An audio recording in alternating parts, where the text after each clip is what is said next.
grab your phone, good vibes everywhere. Ryder's got big muscles, Lisa's got the hair. You never know what they're gonna say, but there's a 45% chance you might like it anyway. It's the sauce, they're spilling it live for you. It's the sauce with your favorite morning crew. It's the sauce, 2 hours will fly by. They don't know what they're doing, but they're gonna try. It's the sauce. Hey, it's Carissa, and I'm on the sauce with Ryder and Lisa. Hey, it's Anna Banana, and I'm on the sauce with Ryder and Lisa. Hey, it's Danielle. I'm on the sauce with Ryder and Lisa. Darn Skippy, more and more ladies giving us the I'm on the sauce with Ryder and Lisa. You know why, right? Because you're hot. No, it's not funny when you say it. Oh. Because I'm hot. Welcome to the Sports Interaction Studio. We are Ryder and Lisa, and we've got the wonderful producer Reese in the house. Good morning, Reese. Good morning. How are you guys? Pretty good. So good. Man, I am so excited about this game tonight. Oilers, Pens, and more storylines than like some seasons have. I'm just excited to sit back, relax, and hear all the hot goss. Because we have some special guests joining us this morning on the sauce. Yeah, we sure do. We're going to be chatting with Tyler Yaremchuk for Tyler Tuesday, and then we have the play-by-play voice of the Pittsburgh Penguins, Josh Getzoff, who's going to be touching base and breaking down what he thinks about the game tonight. From the perspective of a Penguins fan, I'm very intrigued. Some of the storylines include Draisaitl's hunt for 1,000, 1 point away from that happening. Did I bet on him scoring tonight? I did. You did. I Yeah, did. nice. And then, of course, Sidney Crosby. Yeah, he's only 2 points back of tying Mario Lemieux's all-time Penguins record. Which is 1723? What is it? 1,700 and some, I think. I think it's 23. Okay. And I yeah, could be wrong. And but- Crosby's at 1721. That could be right. Yeah. And then, of course, the goaltender swap. And it sounds like at this point we think that Skinner's going to get the start for the Pens and Jarry's going to get the start for the Oilers. So, damn Skippy. What a night. Let's give some love to those in the chat. Oilers Gal was the first to check in, saying good morning, Saucers. We got Shalina in the chat. Saucy Amber. We asked how her meeting went yesterday. She said it went so good. Saucy MO2. Saucy Cherie. We've got Lance Kane in the chat. Been a while since we've seen your name, Lance. Where have you been? He said cup year. Northside Normus checked in. Devin. We got Casey in the chat, Surf Not, Saucy Justin. Thank you so much for checking in. Reese, is your chat working yet for YouTube? Ours is. Yeah, I think it's just this, like my webpage pretty much. I'm going to open up a new one and it'll be chill. Okay, if you get the chat rolling, can you throw a poll in there and ask people what they're most excited about for the game tonight? It's a good question. Crosby tracking down Lemieux, Leon's trek for 1,000, or the goalie swap. Heck yeah. Take your time with that. That's It's one lengthy. of those days. You know the movie Click? I bring this movie up a lot. It must have resonated with me. That's the one with Adam Sandler where he has this like magical remote that he can fast forward through the boring things that he doesn't want to do. And then next thing he knows, life has gone on. His Life's kids over. are adults. Yeah, he starts fast forwarding through like taking the garbage out, and then it's like, he doesn't want to go to his kid's basketball game, fast forwards through it. But once you fast forward through it once, it's gone. You don't get that back. And then he realizes all those little moments in life that you dread doing, driving to pick something up, taking your kid to hockey practice early Saturday mornings, when they're gone, you miss them.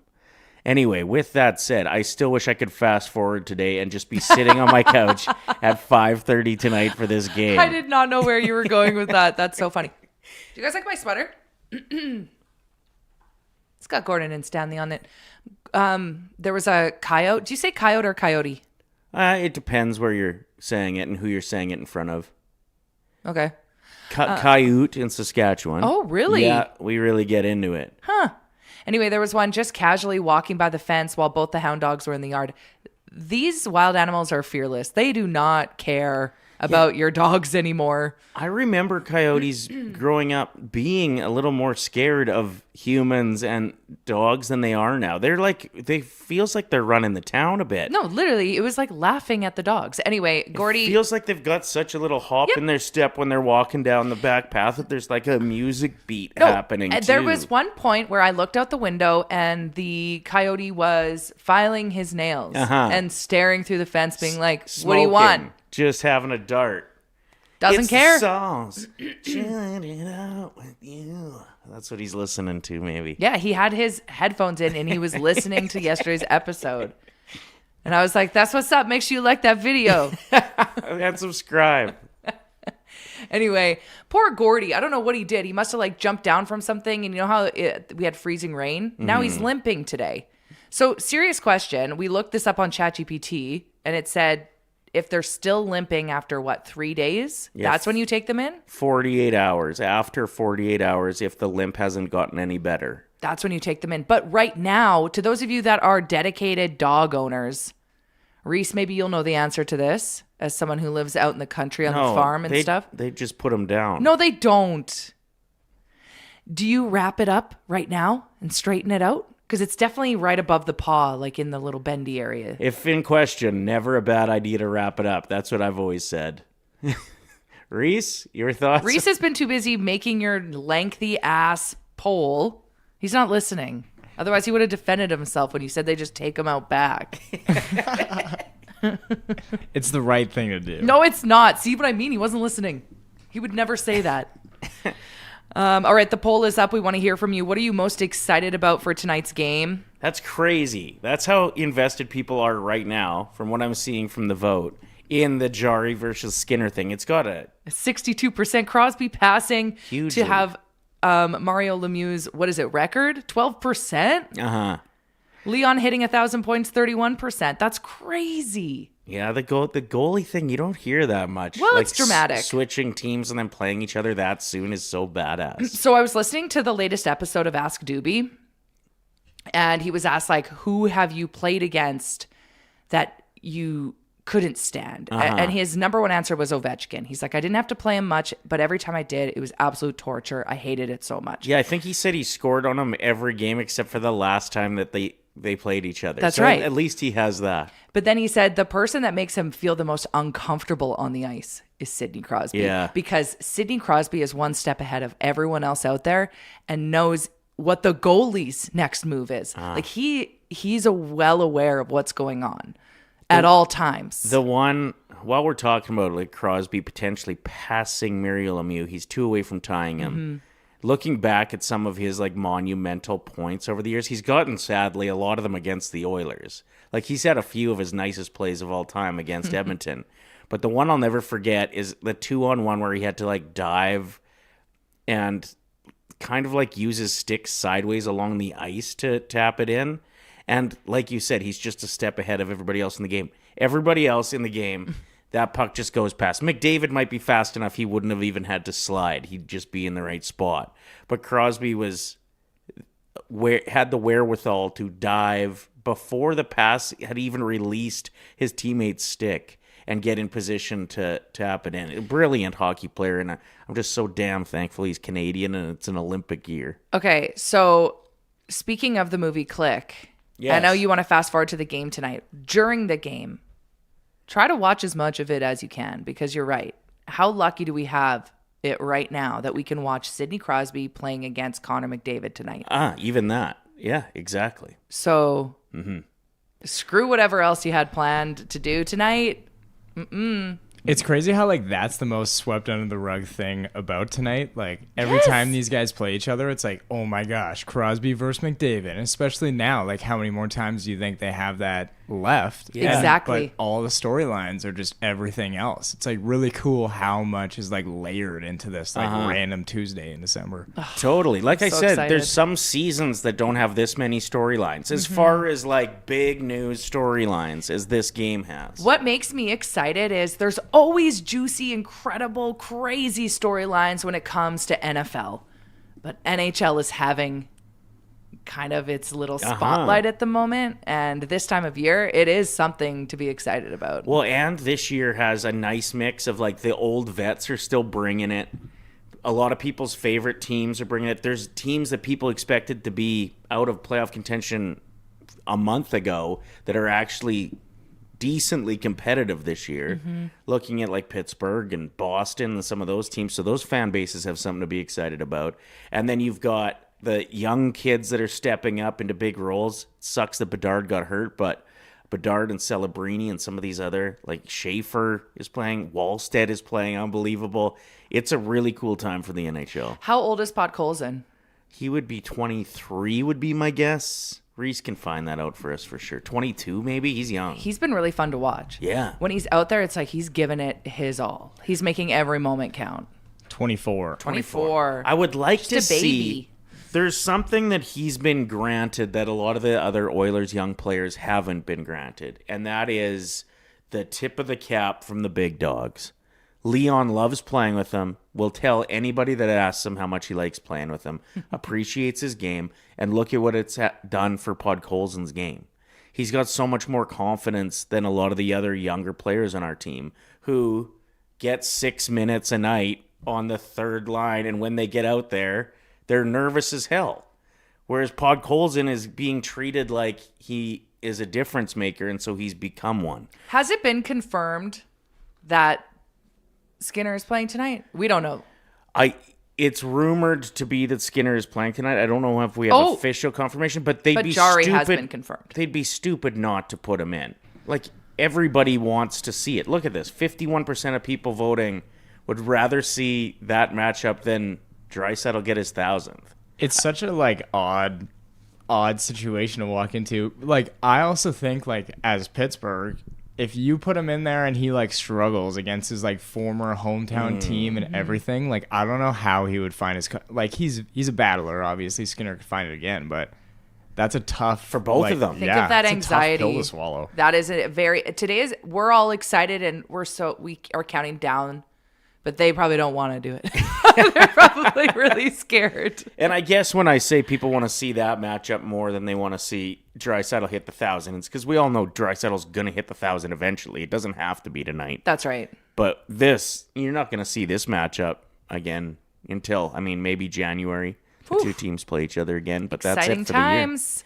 Thanks everyone for checking in with us. Means a lot that you're here, and we're almost at 1,000 subscribers with the Sauce with Ryder and Lisa on YouTube. So thanks to everyone that's been spreading the word about our show, letting people know where to find us. Like when you are sharing our links or telling people about our show, that is so amazing. Thank you. And we're very blessed that you take the time to spend your mornings with us as well. We know that they can be a little bit tricky to navigate in a lot of households. So thank you for taking some time, even if you check in for a few minutes in your busy mornings. Northside Norm says, none of the other younger players have worked as hard as Pods. I agree, but they haven't been given the chance to excel like Pods has either. Like Savoy, kind of.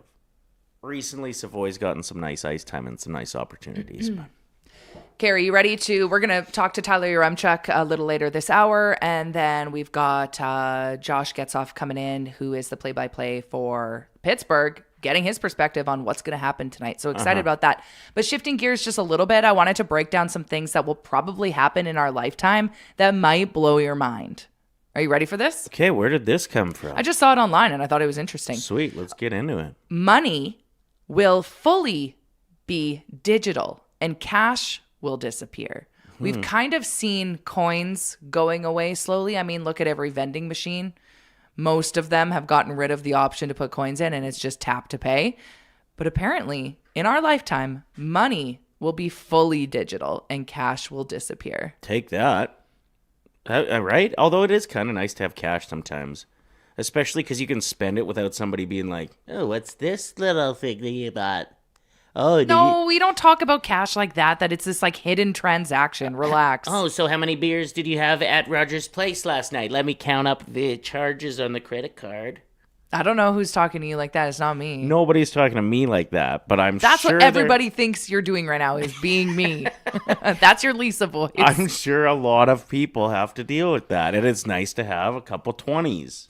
Okay, next up, things that we will most likely see in our lifetime. Many people's closest friend will be AI. No. I'm already seeing this. I have some friends that they are just talking to their chat GPT all day. Confining in them. Confining? like it. What's the word I'm looking for right now? Let me ask my best friend ChatGPT. Confiding. Thank you. Next up, And don't call me that. your iPhone battery will last for years on a single charge. Something we most likely will see in our lifetime. Think of how annoying it's going to be to find your charger then, though. You know what would suck? Yeah, if it's been a year. It's like me every time tax season rolls around, I'm like, where's all the stuff that I need? How did I do Where's this that last receipt? year? Yeah, every single year I'm like, how do I get my T4? Where do I find what line on the last year's tax return I need to write the number of on for the accountant? Like, Stop. Just do it. You know how much I owe you. Just tell me. Just take it from me. I don't care anymore. Just leave me a little cash. Also- so I can still get a beer at Roger's place without getting grilled. How about not having the excuse sometimes to be like, sorry, my phone died? Sometimes it's like a good way to get out of. Saucy not Amber texting says someone that's scary. Keep my cash, please. I agree with that. If all of money goes digital, that gives government a lot more control to do kind of what they want when they want, right? Unless you have like a couple more passwords, and that's what we all need. AI will do most of what humans do today. Aren't we already seeing that? It's going to be next level, though. Mm-hmm. Yeah, I'm sick of AI already. Yeah. Like, I'm spending less time on the internet Mm-hmm. because I'm like, I don't even know what to believe. As we've seen on this show with some of our segments before, you guys are never gonna believe this. Let's watch this. Then the whole Fake news. the whole chat goes, that is definitely AI. Okay, ready for this? This one's kind of weird. Real-time translation will erase language barriers. So there'll be a way for you to like have headphones in and you'll be able to know what someone is saying to you That's pretty cool. in your language. How great would it be to just be able to travel and not have language barriers? Exactly. Like that time that I was trying to get Xanax in Italy. And It was tough. They ended up just giving you Nair. No. Like, I feel it here. I did. I was like, my heart is racing. I need help. Chest hair. Humans will walk on Mars. Humans will walk on Mars. These are likely in our lifetime. Things that we will see. All right. What if there's somebody who's like 85 listening? They're probably bummed right now. It could happen. I'm not going to see all this. Dick Van Dyke just turned 100. Yeah, People are living longer. If Dick Van Dyke is watching right now, he's not feeling real good about seeing a lot of this stuff. He's doing just fine. He remembered all the words to Let's Go Fly a Kite from Mary Poppins on his 100th birthday party. That guy's is killing it. Pretty impressive. He's one of those people that when people are like, yeah, Dick Van Dyke was interviewed the other day, and you're like, he's still alive? Someone will become the world's first trillionaire in our lifetime. Yeah, that I can see that happening. Elon Musk will probably be a trillionaire within the decade. Did you see that Mr. Beast has a brand new show coming out? Did you hear the concept of it? Win a billion? No. Well, maybe. But he's got people competing, and it's some of the world's most intelligent people versus some of the world's most athletic people Oh, to win the money. that's a cool idea. Really cool. You got to give that guy credit. He comes up with some smoking ideas. Yeah. No one will drive themselves anymore. Something we could see in our lifetime. You will not be driving your own vehicle at some point. Today, I wish that was the case. Waz is asking on the chat, how are the roads? I don't know what lane I was in. You're making up lanes on your way to the office today, so be prepared for that. And just a little slow moving. So if you're late, Waz, we'll defend you as to why you were late for work today. Yeah. Waz works here. You all know that. Almost every home will have a personal robot. Kind of cool. Most do. With the vacuums. Isn't that kind of a robot? No, I think it's going to be a robot that Like does laundry? folds your laundry, unloads your dishwasher, stuff like that. What else? Wouldn't you like to know? Space tourism will feel normal. something we might see in our lifetime. Space tourism might feel normal. I mean, we saw, what's his name go to space? What's his name? Katy Perry? No, the guy that went before. William Shatner. Yes, William Shatner went to space. People are saying that Katy Perry, her going to space was fake. Do you guys believe it? No, she went. Did they? Yeah. Did you know that William Shatner actually came out with a women's underwear line? I think this was actually right before he went to space. It didn't last very long. A lot of people didn't think the name was great. Shatner panties. Something he did when he went to space. There's no way he didn't soil himself. That was shatting his He panties. definitely shat his panties. Coming back down. The global population will start to shrink. Okay, well what did I just say? People are living longer, but more and more people are not having kids. Or just having one. Yeah. The One people and that done. used to have 6 are now having 2, and that seems extreme. It's because everything's too expensive. Let's be honest. We got, what is a flash freeze being asked? I think that must be the forecast for the road today. Oh. And I think it's because it was so warm. Like even last night, it was like 7-8 degrees at 9 o'clock at night. Yesterday, it was balmy out. Like, it was a Yeah. beautiful day yesterday. I think it was like 7 degrees when I was driving around in the afternoon, for And sure. then that storm came in, froze, and then it snowed on top of it. I think that's what a flash freeze is for the most part. So don't slip. That's just my guess, though. Oh, I'm no Josh Clausen over here. you wish you could rap that good. He is a good rapper. The biggest data center ever built will orbit Earth. Are people going to be working in it? There's no way. And look at this. Speaking of Dick Van Dyke, the average person will live well past 100 years old. We're already starting to see it. That's been happening for a long time. I think more and more of them, though. Yeah, well, medical technology, for the people that want to believe it, probably extends lives. Do you like any of the things that I just told you, or did you hate all of the above? I thought most of it was interesting. I thought Amber had a good point. I feel like somebody with a lot of stocks in the tech industry wrote this entire list. So she's a little skeptical. No cash, no freedom. AI is not companionship. Full stop. I don't know. I feel like a lot of people depend on it when they're feeling really lonely. Saucy Sarah says, you guys should get Josh on the show. We should get Josh on the show. I'd love to pick his brain about, like, how much he knows about weather. Okay, so we learned over COVID that we get our forecast from planes. Uh-huh. We get the 7-day forecast from planes. And that's why over COVID they were making up the forecast because there were no flights going Well, out. I don't know if they were just making it up, but they were leaning on old technology That's that right. they used to use, like more so cloud formations and things like that. So cool. But yeah, do you remember in COVID when every day it was like, yeah, high of 15 today, and then it would be like -6? You're like, how are they that wrong all the time? And you're right, it is because of the planes were Grounded. taking in information, and when they weren't flying, we weren't getting that info. It's Super interesting. You know what? Ever since we started this gig full time, which we've now been here for a month and a half, Nice. it's crazy. Yesterday was the first time I looked at the weather app. But I used to do it every day because it was my job to tell the weather. Right. Well, until you weren't allowed to do the weather anymore. Yeah.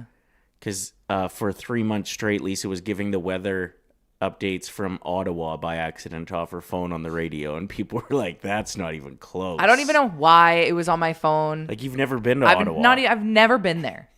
I've got another interesting weather fact, oddly. That's always resonated with me about like technology and how far we've actually come. Apparently, the 14-day forecast now is as accurate as the 1-day forecast was like 25 years ago.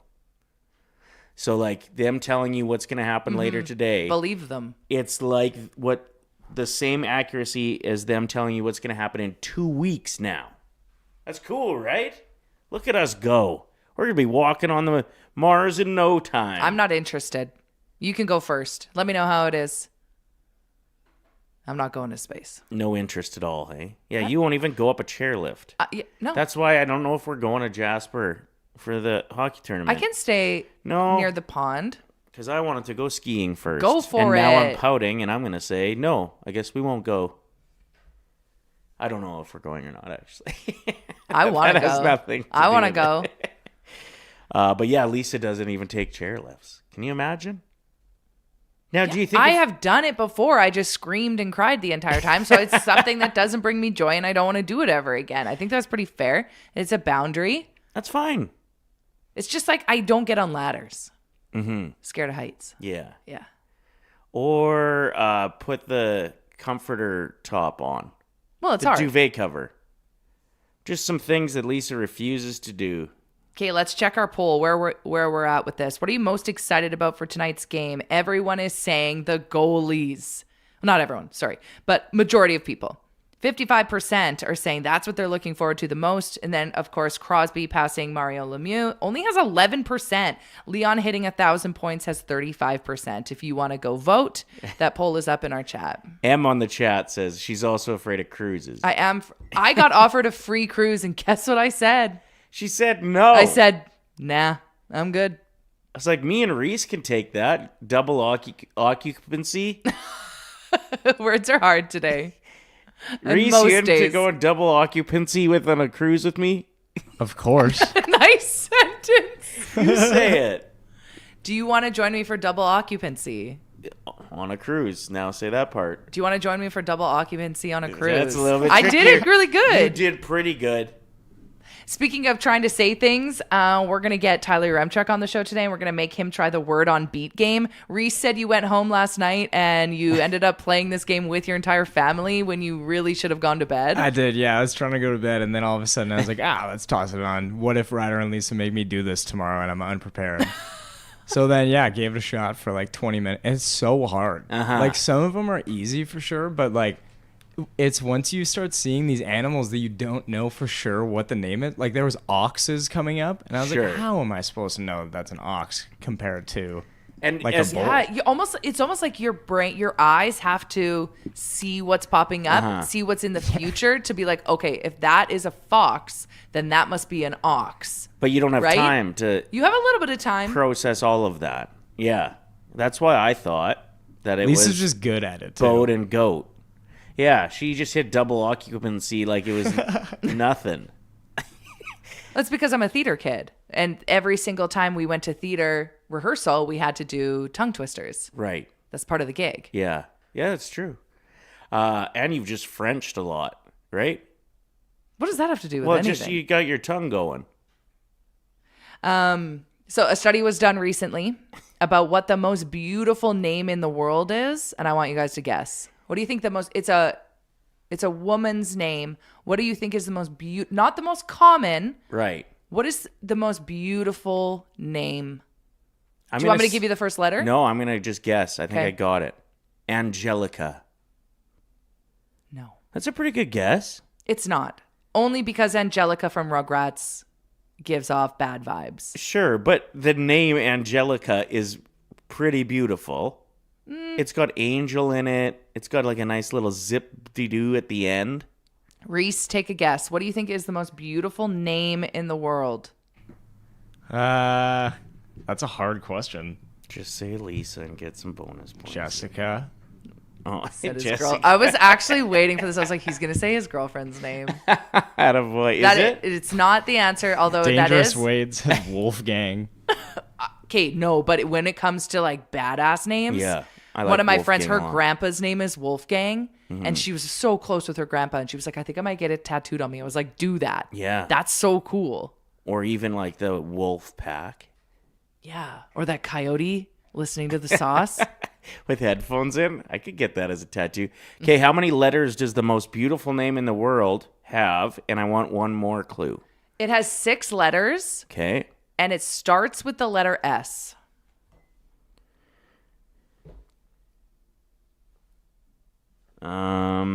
Somebody guessed it right in the chat. I bet it's Sophia. It's because you just looked at the chat. We all saw you look. That's correct. And honestly, think about it. Sophia, that's a beautiful name. It is a nice name, yeah. It's a good one. Mm-hmm. Say my name is pretty. I didn't know what you were giving me dirty looks for. Yeah, Lisa's a beautiful name. It's actually not. Did you know the name Lisa is going extinct? Really? Mm-hmm. No one's naming their kids Lisa anymore. It's fine. I brought up Jasper. I think it's probably best if we let you know how you can get in on this trip in case we want to jump in on it too. We got to find out if we're going or not. It sounds like it's absolutely awesome. Mm-hmm. Tyler was saying it's one of his favorite weekends of the year. I thought he said it is the favorite. It was in first place for him. It was, eh? Yeah. January 23rd to 25th. 3 days of pure hockey paradise on Lake Mildred in the middle of the mountains. 4-on-4 hockey tournament. And you can have up to 8 players on your team. So not a bad idea. Maybe bring 8. Yeah, And because then someone's going to be a little too hungover the next day. you can get at her, exactly, and just put up the 4 that are feeling the best. There's different levels, so if you're, pretty new to hockey, you'll be able to find a division that fits for you, or if you're super competitive, same thing. We're going to have some old hockey players there, some alum, and a whole bunch of fun. So get involved with it, nationgear.ca. Plus, think of the pictures you could get for Instagram. That's true for, if you're single, for your dating profile. Stunning. Just you taking a clapper in the middle of I'm sorry, Lake a what? Mildred. What is that? It's a slap shot. Oh. What did you think a clapper was? I don't know. Yeah, that's what it is. All right, let's get into our 3 stars of anything. We're taking this very seriously. It's a race to 5. Loser has to sit on Santa's lap backwards. And who won yesterday? I think I did. I think you did as well. Very exciting. So you're in last place. I know. Reese has 3 points. I have 2. You have 1. Race to 5. That's why your votes are very important to us in the chat. It could be an athlete, snacks, or cars. It's time we pick our 3 stars of anything. Today we are doing the most annoying places to wait for something. I'm looking at the list right now on the prep sheet, Lisa, and I don't know if you have your first overall pick in there yet. So you take your time, maybe stretch it out a little bit. I got this. The 3 stars of anything is brought to you by Southview Acura, family owned and operated on Edmonton's south side. Southview Acura offers a premier selection of new and pre-owned Acuras and more, backed by expert service you can trust. Stop by today and discover why at Southview Acura luxury meets reality. My first overall pick, the dentist. You're always late. You hate it. It's always painful. Why does it sting? Why does it hurt? Why does it kind of stink? You think for Your for teeth stink. and just the place. Yeah. Well, that's just sanitation. Yeah, I know, but it just kind of that's a good answer. I feel like you kind of stole my first answer. I didn't. It's completely different. Okay. Reese, what's your first pick? My first pick is going to be waiting for your mom at the cash register when she wanders off to go and get something else, and then the cash register's like, well, somebody's got to pay for it. Hey, that is so funny because the That's a anxiety great that line. you have while you're waiting and there's a lineup that's forming behind you. Nightmare. Good answer. Thank you. I'm going to go with doctor's office. Kind of like dentist's office. It's just Lisa got to go first. The doctor's office. That's actually still a really good answer, Ryder, because yeah. you're usually waiting for an hour and a half. Well, and you're always worried about how contagious the people around you are. There's always a toddler that has one of those loose coughs and they're Yeah. looking directly at you and not covering their mouth. And you're like, I came in with a sore elbow and I'm going to leave with sore lungs. You know? Mm-hmm. Okay, so that's my first pick. Okay, my second overall pick is the shame of being told to pull aside in the drive-thru because something you ordered needs to be made fresh, which is great, but then... At least you know you got hot fries coming, though. Do you, though? The fries were ready. It's because you got a fillet of fish. They haven't thrown one of those in the deep fryer in about 9 years. Reese, your second overall pick. My second overall pick, I'm going to go with waiting to get out of the parkade after leaving an Oilers game. Especially a win when everybody's hanging around, sticking around for the 3 stars. then boom, you get to your car and it's like, all right, well, we're going to be here for an hour and a half. Fair enough. Good answer. I'm going to go with my second pick. Slow service at a restaurant when you're really hungry. And you think it's your food coming towards the table and then they walk past you. Or even like when you sit down and it takes forever to even get a drink and you know how long it's going to take for the food to come, if that's just the overall vibe of the place. Yeah, that's a tough one. There's so many good suggestions in the chat. We got to get to the honorable mentions after this. But my final pick, I'm going with food delivery at your door. And you don't want to answer the door. So there's that awkward moment where you're standing there. You don't have a bra on. And you can like sense that they're dropping it off at the door. They're about to take a picture of the order. And you're like, not necessary. I'm standing right here. I'm just waiting for you to leave so you don't have to see me. And especially you open the door and they just take a picture of you braless. I wonder if that's why they like give it a 1-2 step, is because they see that quite a bit. I bet it happens all the time. Oh, whoops. So that's my third overall pick. Reese, number 3. I guess you can do this from anywhere, but when you're sitting on hold and they can hear you the whole time, they're listening. As we learned. But yeah, when you're this. sitting on hold and then you just have to listen to that horrible song over and over again. And it's just on repeat the entire time. It's just the Sauce theme song. See, that'd be fine. I'm going to go with my third and final pick. This one's super specific, but for anybody that's a dance mom or dance dad, when you're waiting out in the like waiting area for your kid to finish their dance class and all the tap dancers are like waiting to go in and it's just a click fest as all these kids are walking around. That is so funny. Practicing their moves. And like, yeah, it's adorable. Go get it. Happy that you're enjoying dance. But I'm sure as hell not enjoying sitting in this waiting room, listening to you and all your buddies practice out of tune with each other. Like, show me the dance then. Just all do it. Mm-hmm. And then it's at least like has some beat and rhythm. It's just a disaster. That's why I'm starting to understand more and more why people always have their AirPods in. Yeah, I never, you know what? AirPods weren't a big enough deal back then. Well, you and I also are not big like AirPods to the grocery store people. True. We should start being people like that. Yeah. Although the last thing I want to do is ignore someone if they're like, hey. It's that I still use a shockwave and the shopping cart rattles so much that it skips it, even though it says it's skip proof. What CD are you listening to these days? Trouble at the Hen House, I think, is the one that's in my shockwave the most. Mine's Now 3. And that's in the sun, it stung me. It's got 3 a.m. on it. And Love that I song. had a serious dream. It also has Jewel on it. It's true. Now 3. Let's recap our 3 stars of anything. I really want to get a point today, so please vote. I'm going with waiting at the dentist, waiting for your fast food and being told to pull aside, and waiting for your food at the door. Reese? Being at the cash register when your mom goes grab something, leaving a parkade after an Oilers game, and waiting on hold.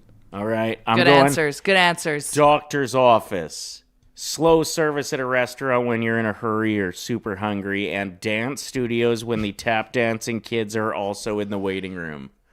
Get your vote on right now. We're taking this very seriously, so don't just vote because just willy-nilly. Like, take all of our answers into consideration. Which one do you agree with the most? Yeah. And vote accordingly.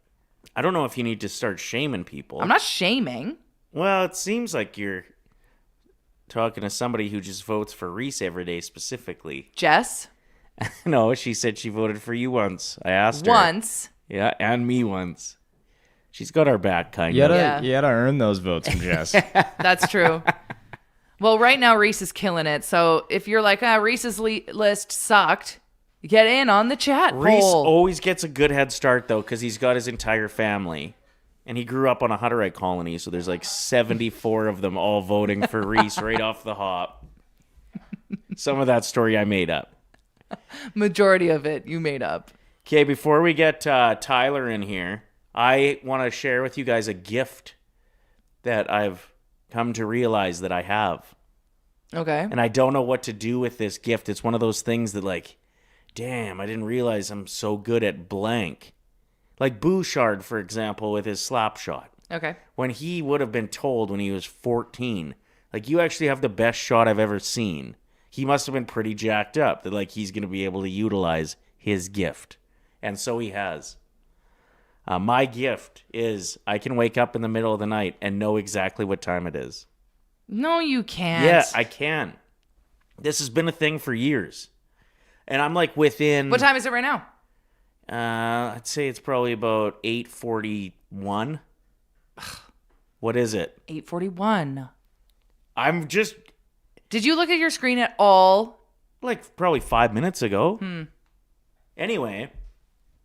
Do you have a clock in front of you that I haven't noticed in the studio? Last night, I woke up 4 different times, okay? Okay. And checked my phone. But I always guess in my head, 3 out of the 4 times, I was exactly right on the exact minute. I was like, it's probably about 2:14. Look, 2:14. That's pretty weird, right? Yeah, it's weird. 3 out of the 4, I was the exact minute, and then the other one I was only like 8 minutes off. I don't know what to do with this gift though. It's like the Boosh bomb if hockey didn't exist. What's he gonna do? Just go be really good with a rake? You know, what's my rake? Did you guys know that we're using rakes wrong? Oh, here we go. This isn't gonna help my gift. How are we using rakes I watched wrong? a TikTok. You're supposed to use it like the opposite way, and it like builds up the leaves on the rake. Is it like a dog's tongue, how they get water? Yes. They actually get it from the bottom. Keep in mind, I learned this from TikTok University, so take it with a grain of salt. Also, we're wearing our jackets wrong, the ones that have the fur around the hood. No. I saw somebody actually call you out on that. What do you mean? I wouldn't get into it too deep. It's wrong? It was somebody from the Inuit community that was saying, no, the fur's on the outside, and had a list of reasons. So you're not supposed to tuck it in to like stop the wind from coming through? Because that's the video that I watched. There are certain jackets that you can tuck in if you'd like to keep But that's not what that's for? But like when you see fur around, it also serves a purpose. Oh. So it is TikTok University around here. Lisa is just spouting almost facts. We have a segment called Almost Viral. We're going to need another one called Almost Facts with Lisa. I don't know. Must be AI. But what should I do with my gift? I don't know. The whole time you were talking about this, I was like, I'm getting a gift? So I don't care about your timeline thing, your clock talent.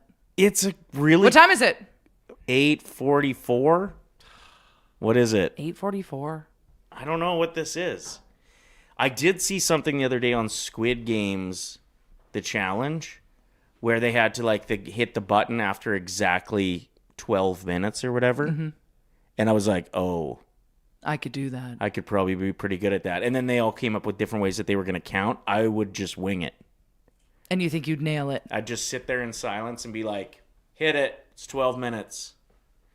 Let's see if Tyler thinks this is interesting. We've got our next guest, our first guest for the day, the best guest of the week. Tyler, I tagged you in a tweet. I was just killing it on the intro there. Oh, yeah, were you? There was so much momentum on my intro. The best that is, the best that was. And then I wanted him to retweet it. I tweeted. Popping on now. Send.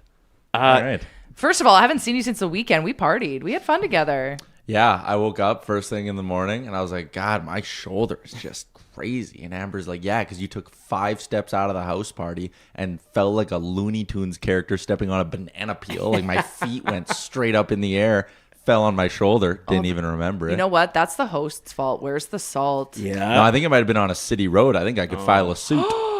You should. Let's get that. That would be a great storyline. Yeah. Tyler versus the city of St. Albert. Yeah. Of course, you know Tyler from Oilersnation Everyday and Daily Face-Off.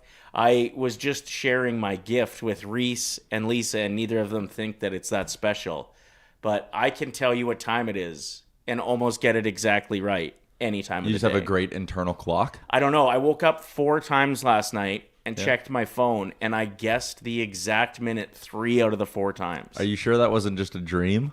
Oh. What time is it? What if it was just a really like felt real dream? Yeah, I'd say it's about 8:47 right now. Wrong. What is it? 8:46. Yeah, that's still I think Pretty if you're- good. If you're consistently within 2 minutes, like that's pretty solid. So what can I do with this gift? Is what? Oh, nothing. Yeah. That Squid Game challenge I was talking about, I would have Yeah. been good at that. Mm-hmm. Yeah, have you ever got into like a game show where that would come in handy? But like I think today, like just knowing the time, like everyone has like watches and phones. Yeah. Honestly. I That think actually it's- does kind of suck for people that used to be good at something that the phone replaced. Yeah, like there is no more like people who are like really good at math, right? It's like, I Yeah. can get the answer myself, and like Yeah. also I don't trust you. So the Or- phone's kind of done away with a lot of that stuff. So I guess I'm screwed. Well, I thanks was- for showing us your talent, though. That was entertaining. I was saying like Boosh has the Boosh bomb, and like when he realized he had that gift, how exciting that it's in the game that he's also learning how to play well. Yeah. I just need to find my game. I think yours does come in handy to an extent in broadcasting, maybe more so like traditional broadcasting, not Yes. this. Yeah, it was really good when I was on location and I had to do a 1 minute cut in. You never Yeah. needed to use like a little timer on the table. I did. The street teamers would always keep track and be like, Nailed it. Well, also, I feel like traditionally we were conditioned to stop talking after a minute and a half. Sure. So you're in your brain after it's been a minute and a half, you like knew to wrap up the break. Whereas now going from that to 2 hours nonstop talking has been such an adjustment for us. That's why it was so surprising that first day when I was like, oh, we only got 3 minutes left on the show. I was like, oh, damn, we got an hour and 3 minutes left. Yeah, you didn't know the time that day. My clock wasn't working that day. Let's get into what people want to talk about. Yep. We've got a very big game today. What are you most excited about? We asked the audience. There's three major storylines. Crosby catching Lemieux, Leon hitting 1,000, and, of course, the goalie swap. Which one are you most intrigued to, like, just watch contently? So the funniest angle of them all is Leon going for 1,000 with Stuart Skinner potentially in the other net, because like obviously they get gifts for Leon, right? And like they have shirts, and like for Connor, I think they had shirts and a cake and like all this stuff. Obviously the team chips in for that, and it would have been done a while ago. Stuart Skinner probably chipped in for the gift, and then he's going to get Totally. scored on. Like, that's kind of a weird way to look at all of that. Like, Stu Skinner probably chipped in like $500, and now he's going to get scored on and like not even get to do the whole party with the rest of the team. But Leon getting to 1,000 is crazy just Yeah. because, like, I mean, early decade of darkness with the Halls and all of that. And I mean, Nuge is a little example, like Yakupov, everything that went into like all those prospects we got excited about, to now be at a point where like Connor's Connor, but like we actually nailed one with Leon Draisaitl as well, right? Like two players who are both going to get to 1,000 points in an Oilers jersey. It's crazy. What I think we're the first franchise I heard yesterday that's going to potentially, well, will very likely have 5 players in franchise history that have hit 1,000. Wow. Which I thought was pretty badass as well. Like, Which is also weird to throw that stat up next to we've never had someone play 1,000 games only in an Oilers sweater. oh, Like when Adam Henrique did it the other day, I think he was the first Oiler ever, or first player in Oilers history to play their 1,000th career game in an Oilers jersey, which is also just so weird that no one had just stumbled into doing that before in their Oilers career. But Yeah. like Leon 1,000 is exciting. I'm excited for, I think it's in January at some point when Nuge like is on track to actually play his 1,000th game in an Oilers jersey. Like he'll be the first one to have ever done that, which is awesome as well. Again, to have him lumped into that Connor Leon conversation. And he Is hasn't his- aged a day. Looks No. the exact same. true. Is his trajectory to hit 1,000 points too? Like in his career, he'd probably be Probably got close. to play for a while. Like he had the 100-point season, but other than that, he hasn't been close to 100 points all that much. Right. So I bet you he's pretty far away. If I had to guess what Nuge is at, I would say he's at like 680 points. 770. Okay, so I was a little off. Yeah, actually, you know what? 230 more points. Let's call it 200 after this year. He plays 4 more years, averages 50 points a year. Yeah, he should actually get pretty dang close, which is cool because there's only been, I think Leon is the 104th player in NHL history to do it. So, like, man, if Nuge does it in the next couple of Yeah. seasons, he'd be like, what, top 120 in all-time scoring? Like, that's a crazy thing to think about as well. And then that's why we need a goddamn cup. Like, you hear of all these storylines, and like we're just so deserving. These players are so deserving, not we necessarily. Well, Nuge especially. Like, if Nuge retires an Oiler, he'll be the first player to ever go wire to wire in an Oilers jersey. And he did it all with the body of a 12-year-old boy and no facial hair, which I know I'm not one to talk on both of those metrics, but it's impressive that he's a pro athlete doing it. No doubt. We've got, I think he played a couple games with us last year. Did Quinn Hudson come up last year for a couple games? Because part of the reason why the Oilers were able to convince him to sign here is because they told him they'd let him get one game in the regular season, which would count towards his clock of like burning RFA years and burning ELC time. So, yeah, he got a quick game in last year, but like he's been on fire in the American League. And he's over a point per game as a rookie. Yeah. And he's one of those guys, like, you just kind of look back at his career, college, all that. Like, he just finds a way to score at every level. So I compared it to, a few weeks ago, and obviously it was before the Dallas game when they got shellacked. Or, sorry, it was against the Florida game when they won. But, like, they needed jam, right? They were playing lifeless. No one was playing physical. Their bottom six stunk. So they looked at the American League and were like, all right, who can give us jam? Connor Clattenburg. And he came up and he did exactly that. And it sucks he got hurt, obviously. But, like, Clattenburg came up and delivered and did the job and played with, like, a certain level of hunger that I think a lot of their vets just weren't giving them. And now you look, the biggest problem in their bottom six isn't necessarily jam. It's scoring. Like, they're just putrid with Connor and Leon off the ice. So look at the American League again and go, who's our best scorer right now? It's Quinn Hudson. So deserved call up. I'm hoping he can find a way to make an impact, because the bottom six, like I said, it's terrible. I had a stat yesterday that was with at least one of Mangiapane, Frederick, or Henrique on the ice, and both Connor and Leon off the ice. So when Mangiapane, Frederick, or Henrique have to play without Connor and Leon, the Oilers are getting outscored 31-12 this year. Oh, boy. They're almost getting tripled up. Like, never mind. Like, breaking even would be a minor miracle for those three at this point. Who do you think should be more nervous tonight as far as goalies go? Like, if you were in their position, who would you rather not be tonight? Interesting. Because you got to think they're having a pretty anxious day. Because is Skinner confirmed to be the goalie tonight? We're leaning yes, correct? I would imagine yes, especially because, like, Pittsburgh's coming off a couple of tough losses where their goaltending stunk, and Skinner got his visa stuff sorted out. Oh, he did? Okay. Yeah, and you got to think Bettman's, like, making the call saying, you're putting Skinner in tonight. Like, this is a storyline that a lot of people are going to watch. He's unconfirmed. I mean, maybe there's the angle from Pittsburgh, because I do think it would be... Oh, would it be Skinner that'd be more nervous?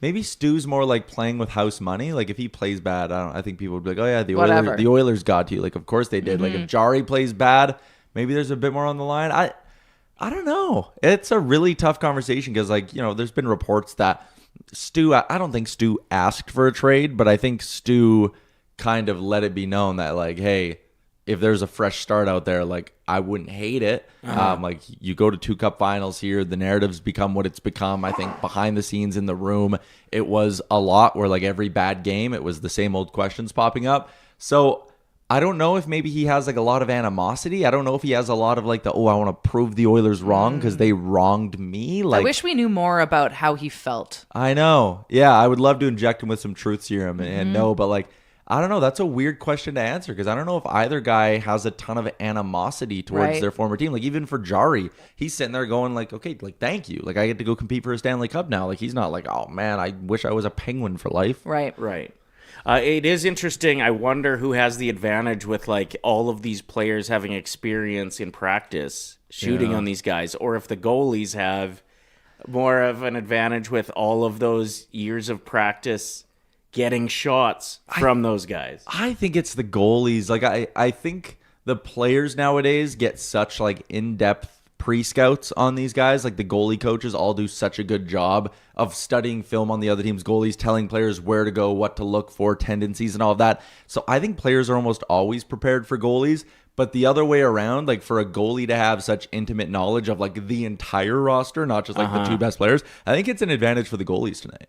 Interesting. And it might make guys just, like, second guess where they're shooting. Yeah. And if you second guess for a little bit too long, maybe you don't even get the shot off. Yeah, totally. I'm so excited for the game tonight. I was saying to Reese and Lisa at the start of the show, like, there are some seasons where you don't have this many storylines. Yeah. It's exciting. Are like, getting to see Crosby, Ty Lemieux, like, I just got goosebumps thinking about it. You got to watch him come into the league as a kid. Anybody that's about my age has watched it. I mean, you guys have probably, you're younger than me, but you've watched him from day one as well. That's so He's got badass. gray hairs now. He's got gray hairs. Yeah. Remember that time he had the mumps? I don't remember that. no. What? This was like Google Sidney Crosby mumps. It's the funniest photo ever. This was like 12 years ago, 13 years ago. And just a wild case of the mumps went through the whole NHL. And they let Sidney Crosby come out and do like a media boy. Let avail me see. when he full on had the mumps. His entire cheek is just swollen. Swollen. And in the media avail, like, do you have the mumps? And he's like, nope. And it's like, yeah, you do. You definitely have the mumps. But it's just Oh such my a funny gosh. thing. And like they had to do like vaccinations across the NHL. Like, can you imagine if they told NHL players now, like, hey guys, there's the mumps going around. You all have to get vaccinated. Yeah, Bertuzzi would love that. I feel like it wouldn't go over that well. But yeah. Next Sidney time Crosby- you say that Sidney Crosby's hot, I'm just going to show you that picture and be like, how hot is he? He still looks great. He's aged beautifully. Yeah, he looks the little amazing. speckles of gray hair. Yeah. Indeed. Couldn't agree more. Not mad But yeah, at when him. I think Sidney Crosby, I think golden goal and mumps. Like the Stanley Cups come third for me in like my top Did memories of anyone the- else even remember that storyline? Like that's After he said it, it definitely Yeah. rang a bell, but that's It's just, like it was one like 2 month stretch where I was like, oh my god, everyone has the mumps.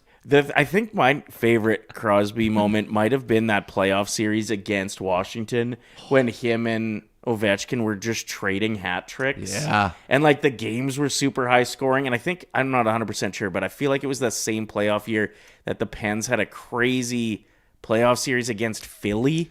Yeah, and Giroux and Crosby were just like beating the shit out of each other. And it was just like we're watching magic. But and we're going to be watching Magic tonight. We need to remember that when we're going into this game, as stressful as it is, that we get the privilege of watching Sidney Crosby play Connor McDavid and Leon Draisaitl. Yeah. It's so Probably much fun. Only getting this like I don't know what, maybe 6 to 8 more times. That's right. If everything goes well, like that's cool. And Malkin's off to a pretty good start this year too, eh? 29 points in 26 games. I heard a very funny story about him that the coaching staff in Pittsburgh like wanted more buy-in from him or something, or like they talked to him at the beginning of the year being like, all right, like what do you want to be happy? And he was like, empty netters. He was like, I never get to play with the net empty. Like I want to get those goals.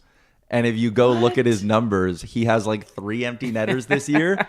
And in his 900 and some game NHL career, he only has like 20 in total. So the fact that he has a bunch this year is like, yeah, like such a simple guy, Gino. He's like, all right, Gino, what do you want? Like, what can I do as your new head coach? Because Mike Sullivan was there for like a decade. Right. And now Dan Muse takes over. Yeah. And like, I can just imagine being the coach and you're like, God, what's Gino going to say? Like, what's he going to want? Is he going to want to play with certain guys? And he just goes like, in his thick Russian accent, like, play me with net open. That is awesome. All right. It would be smart for a young guy to say the same thing, like when you're trying, like you said with Quinn Hudson, that we promised that he'd get in, so he had a year off of his RFA or whatever.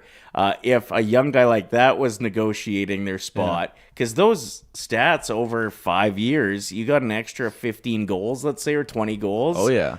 That's probably an extra 500,000 a year or something. And like, yeah, not everyone's looking as close at like, ooh, what's the 5-on-5 scoring here Right. or whatever. Like it counts as an even strength goal. Like it, yeah. No doubt. We have yet to win 3 games in a row. Should we be concerned about that? No, like I mean, the big calming thing for me is just like you can wake up still, look at the standings, and they're in a playoff spot. Yeah. So it's like, you know, if you play like decent hockey the rest of the way, you're at least gonna get in. Like I'd much rather obviously be where the Oilers are than like where the Leafs are. Like the Leafs are sitting, you know, I think it's only 4 or 5 points out, but there's like 7 teams they need to jump to get there. So like at least for Edmonton, the West is kind of starting to look bad enough where like average hockey is keeping you afloat. Like Vancouver, obviously dumpster fire. Calgary, not going to be good. Nashville's been brutal. St. Louis has really struggled. They haven't put together a good stretch of hockey this year. Winnipeg without Hellebuck was but now maybe they'll turn it on a little bit. But like San Jose, I think is starting to show their youth a little bit. Like that's not a great sign for them.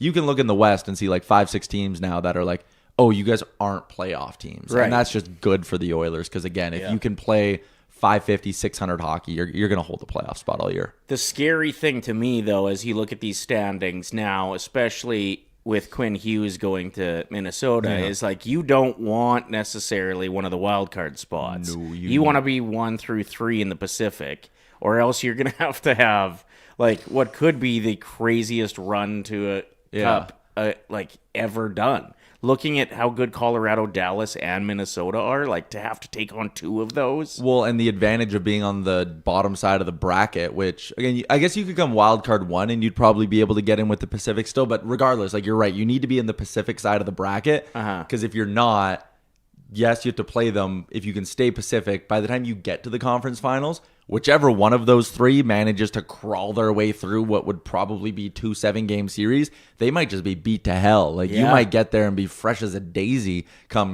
May 28th when the Western Conference final starts. And it's like, oh yeah, Colorado's missing 4 guys because they were fighting Dallas for 7 straight games. Yeah, which is, another reason we want to be on the Pacific is because we want to be the team that plays whoever's coming out of that. Totally. Yeah. Okay, so Tyler, we got the big goalie move. What's our next hole to fill?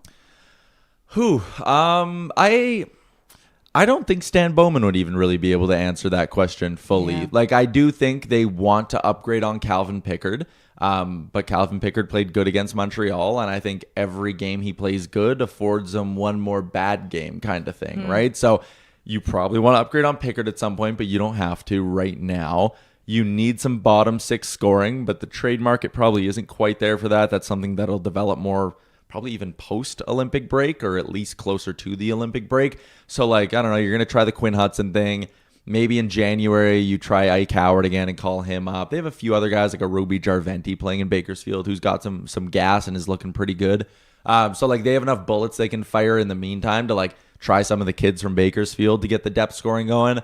Eventually, they need to add a defenseman, but Jake Wallman coming back, I think, will kind of settle that conversation down for a little bit. So, I think they're fine standing pat for the next little while. And, the fact that I could kind of sit here and outline, okay, probably need a bottom 6 center, probably need a bottom 6 winger, a defenseman, and another goalie. You're not going to be able to get all 4 of those things this year. And the last thing you'd want to do is, you know what? Let's jump right now and, trade our first-round pick for Kiefer Sherwood.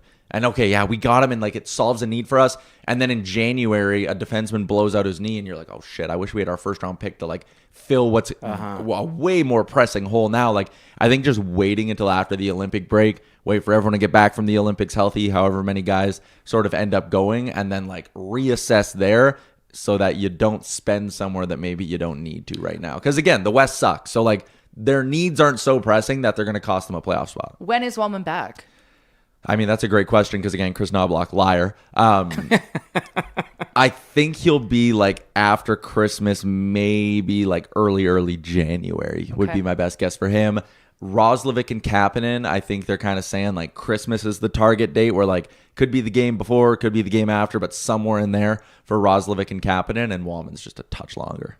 It's interesting when you say at certain times you feel like management has to make a change. At other times in the season, you hope that the room can make a change. Yeah. And you look at some of the free agents we got this year, and I hope if one of them gets decently hot, all of a sudden that rounds out our forward group a lot more. If Frederick can play like they're paying him to, it would be nice to have a big body that's doing damage on a regular basis on that third line even. Yeah, but this is why, and I ranted about this hard about halfway through last year when it was the same conversation around Arvidsson and Skinner, right? And it's okay, you paid Arvidsson and Skinner last year, whatever it would have been, around $7.5 million combined, and you were sitting there one of them was getting healthy scratched every night. And I said, quit dicking around in the mushy middle. Quit grabbing these $3 to $4 million players that you cross your fingers and go, oh, I hope they score us 20 goals. My philosophy, if I was running a team, would be I spend up on big guys and I go dirt cheap on everything else. It's the Florida model. Go look at Florida's bottom 6. Anyone who's not Brad Marchand, they make $750,000 to $1.2 million. They don't screw around signing the Mangiapanis and the Fredericks of the world. They go, oh, we're going to sign Sam Bennett for $8 million, and then the second piece of our equation is going to be league minimum. And I wish the Oilers would have adapted that philosophy because who would you rather have right now? Frederick and Mangiapane in your lineup or Clattenburg and Brock Besser? Well, it's the same cap hits. Yeah. I'd much rather have Besser, a guy who you know is going to just walk into your lineup, walk into the room, score 30 goals a season, and a guy who plays a role and is hungry versus 2 guys who are just mush.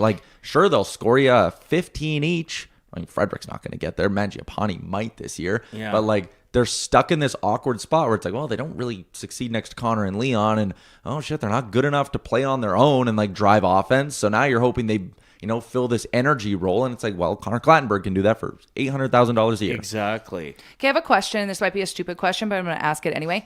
With the money that they have, do they have to spend it? Does it go away if they don't use it? Like money that can go toward, because in the NFL, does that move on to the next It doesn't season? roll over year to year. It doesn't in either? No. Not NFL either? No. Okay. But the one thing it can do is your cap space can accrue throughout the season. So if you start the year with, call it $3 million in cap space, by the time you get to the trade deadline, since you're 75% of the way through the season, the player you're trading for at the deadline, you actually only need to be able to fit in 25% of their dollars because you only have to pay them for the last 25% of the year. Okay. So that's why they call it accruing cap space, where if you can start the year with $3 million, by trade deadline time, you can actually afford a $9 million player with that cap space because you're just acquiring percentages of their cap. But the league's kind of de-incentivized that a little bit with the new collective bargaining agreement. I'm using a lot of nerdy ass words right now. That sounded nerdy coming out. But they've de-incentivized it with the new CBA because they've put in a playoff salary cap this year, which they've never had before. Okay. So that does kind of take away a little bit of the appeal. And I think it's kind of why you've seen the Oilers, like, they've ran a full roster all year. They've kind of kept like 13 forwards and 7, sometimes 8 defensemen around. Whereas in past years, the Oilers were always incentivized to like 12 forwards, 6D, 2 goalies, maybe carry an extra defenseman, because that's $750,000 that we're wasting on the 13th forward. By deadline time, that's 2-point-something million, and like we know how valuable that can be. So the rules have changed a little bit this year, but the money can actually grow throughout the year. That's a great question, because hearing you break it down like that, I've never heard it broken down that simply before. So What do you think? Because we're going to have Josh on. What time is he coming in? Or on 9:15, 9:15, 9:30. What do you think he's going to say when we ask him, like, are you excited about having Kulak? Like, what do you think the vibe is in Pittsburgh? I think we like Brett Kulak more than any other fan base would ever like Brett Kulak. Like, that would be like asking, I think, an average Oilers fan right now, like, how excited are you about Spencer Stasny? This is what I need. I need these comparisons. I haven't even like noticed him, right? Like Right. Spencer Stasny's played 2 games. I'm like, okay, yeah, he's a third pairing guy. But like, we like Brett Kulak because we have the memories of Brett Kulak in the playoffs and like Stony Plain Boy and all that stuff. Like, I don't know, Josh probably has the same wealth of knowledge of Brett Kulak that we did of Spencer Stasny coming in. Like, he's just a defenseman.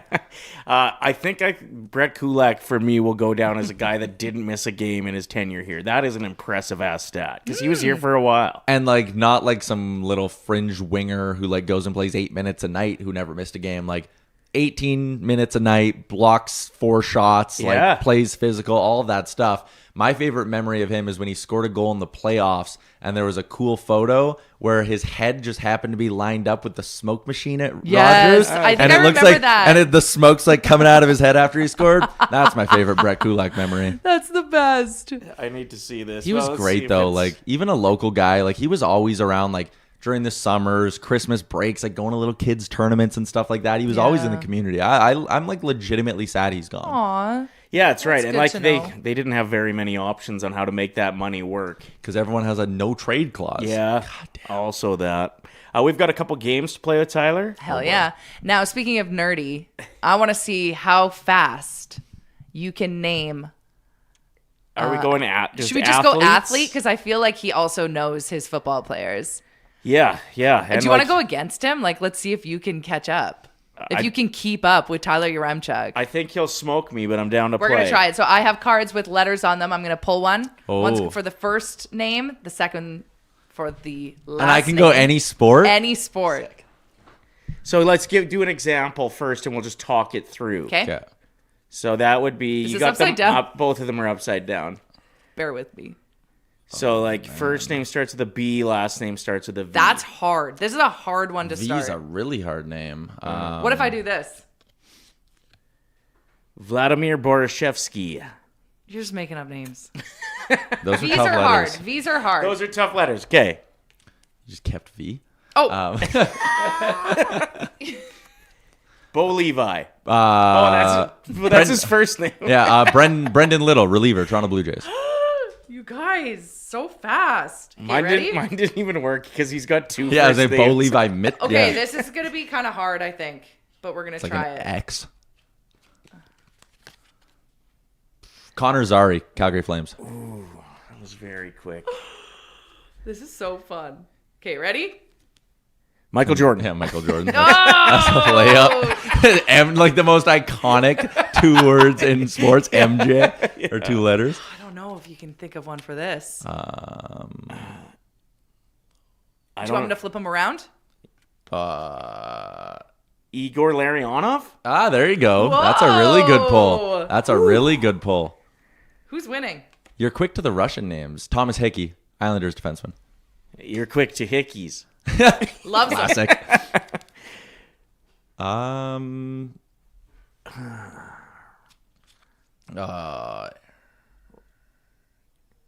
Reese, you got one Is for there this? anyone in the chat answering? Oh, Evan Rodriguez. That's a good pull. Ooh, was that Reese? yeah, Reese coming through. Wait, I want it to be like this. It's gonna be Brett Kulak. Oh, Patrick Kane. Yep. PK. No, you keep going with just first or last name. PK. Adam Oates. Oh, Alex Ovechkin as well. Oh, yeah. Hey, that was a good one. Both That's a really good Washington one. Capital legends. Yeah. Yuri. The Y throws The you, Y's eh? hard. There's no Yaremchuk? Yeah, where's all the Yaremchuks No, on the my ice? cousin Nick, who played for the Sherwood Park Crusaders. I don't think he that qualifies. works. Went to school with Nick. Shout out to Nick. yeah, there you Reese go. has one. Oh, Nail oh, That's a what bad is one. wrong with us? That's a bad miss by me. Wayne Gretzky.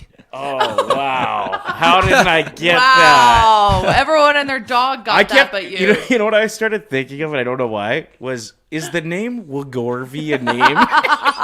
You're quick to your brain just thinks in like Russian. Yeah. And you just keep going like Igor and like Wagorvi, is that a name? Igor.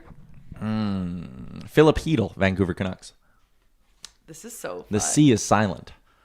Well done. Sydney. Oh, you shouldn't have flipped him. Flip him back. There you go. Saskatchewan. What's the... Shout out to our Sasky listeners. What's Kittle's first name on San Francisco? George. Yeah. I'm stumped. Kieran. Ooh. Kevin Shattenkirk. There you go. There we go. Holy damn. He's good at this. Ooh. Dunno. Olivier. That one I think we got to ditch. I don't think... There's no Quinn. Quentin, yeah. Someone in the chat's probably doing so good at this. Oh, another V. VA. Victor Arvidsson. Yeah, there's a good one. Oh, we're not even keeping score because you guys are too fast for us. Okay, last one. Elliot Friedman. You know what? That counts. I feel He's like got that the does scoop. count. It does. Shout out Guys, Friedge. okay, well, you guys are very good at that. I felt like I was. I would have gotten one right. Wayne A lot of Gretzky. people were jumping in Michael on Jordan. the SK one. And? Spencer Knight, Sean Kemp, Steve Kelly, Stan Klima, Sheldon Kennedy. Okay, you guys are good at this. Yeah, Yeah, the the chat chat's liked good. that Okay, game. wait. actually. Let's Yeah, do it's what- easy when the lights aren't bright though. Sitting Yeah. there at your office, upside down. Which one's upside down? Both. Tom Wilson. There you go. Okay, now let's let the chat answer. Oh, Don't say sorry. anything. Okay, one's first hard. one to get it. Wait. Oh, that's a tough one. I don't know. We can take our time with that. ZJ. Are there There's any no- Zachs? Yeah, Zach Johnson. Isn't Zach Johnson? He's a golfer. Yeah. Yeah, you're right. Zach Jones? Oh, Okay, he's set it down. defenseman. Next one. Don't pull it yet. Okay. Winner gets a gift certificate. In the chat? Yeah. First person First to get one. it right? First, no Googling. This is hard. I don't know if there's an answer. We got a gift card up for grabs here. Oof, that is tough. Let's see if anybody comes through. What are even like men's names that start with a U? Because most of the like Yuris or stuff I think of are Y. usually a silent J or a Yeah. Y. Yeah. I know this one, and it's a disgusting pull. Is it? Yeah. Okay, let's do this. First one that gets this right, besides Tyler. Yeah. No one. The this chat's name- having a rough go with this one. Really? I'm gonna say a name, and the chat's not allowed to steal it. So you got to come on with that. Richard Urania was a middle infielder for the Jays for like a month. How do you like know I'm all serious. this? Like a month in 2022, he probably got called up, and I remember the hell out of I him. love just listening to you guys talk, even if sometimes I zone out. Okay, I think you need to pull 2 new ones because Okay. like those are really hard. tough. Yeah. Here we go for the gift card. No, well, don't pick an easy one. Let's get her going. They're all hard letters. You just have a bunch of U's in They're there. literally, they were using cues. Flip that one. There you go. Ooh, I've there's got a a whole good- bunch. Yeah, there's a whole bunch of this one. All right. Is there a first answer in the chat? Not yet. What? There's an NHLer with this one. Yeah. 2 NHLers off the top of my head. One played for Team Canada in the World Juniors. That's what I know. Are they him still best playing? For. He's still playing NHL. Man, we got it. We got it? Shooter McGavin, Nick Dowd is what he went with. All right, Nick Shuda, Dowd, you Nick got a Delorier. I was thinking Nigel Dawes. Oh, Shuda. yeah. Oh, he's not in the NHL anymore. No. He actually had like a really, really crazy career. Go look up his hockey DB. He ended up playing like, I think 8 years in Kazakhstan. Okay. What? He was Team Canada World Juniors. Oh, yeah, though. yeah. Like, yeah, he was- like way back in like 03 or 04 Yeah, or yeah. something. Yeah. Okay, congratulations to Shuda. Thanks everyone for playing along. That's so fun. Shuda, make sure you're DMing us on Instagram. We'll get your information and get you that gift card. DM us on Instagram. Ryder and Lisa is where you can find us. And before you go, I do think we want to put you to the test. You're going to have to steal Reese's headphones once Reese is ready. You're going to play a game that we played on our show yesterday see that it had by everyone chance? talking. Oh, I think I might have. So like, I'll show you how it works first. Yeah, Ryder will do a round The and first then you round. do the second round. do I have Okay? to look at this monitor? Yeah, you just Yeah. got to look at the screen. So you just have to say the word on beat. It'll give you like a. It'll give you a heads up, kind when they're of. singing, you just Yeah. get to like get in the zone and think about it, Okay. which is kind of like a 1-2 step, and then you get to jump in. So Tyler Yaremchuk trying the word on beat challenge that has gone viral as of late. I'll go first, Reese. Okay. We- Can you hear that? Frog, frog, frog, frog, dog, dog, dog, dog. Frog, frog, dog, dog, frog, frog, dog, dog. Frog, frog, dog, frog, dog, dog, frog, dog. Cat, frog, frog, cat, dog, cat, cat, frog. Nice. Last one. Dog, cat, frog, frog, dog, cat, frog, dog. All right. So yesterday I did. Am I doing this one? Yeah, Or you you're- doing- you're Okay, up. I'm doing number 2. Stop, stop, stop, stop, spot, spot, spot, spot. Stop, stop, post, post, spot, spot, stop, stop. Nice. You got this. Stop, spot, stop, spot, post, stop, stop. Spot, post, stop, post, spot, post, stop. Spot, spot, stop, post, stop, spot. Well done. Okay, Okay. but now it's the hard level. Lisa, your turn. What, me? Yep.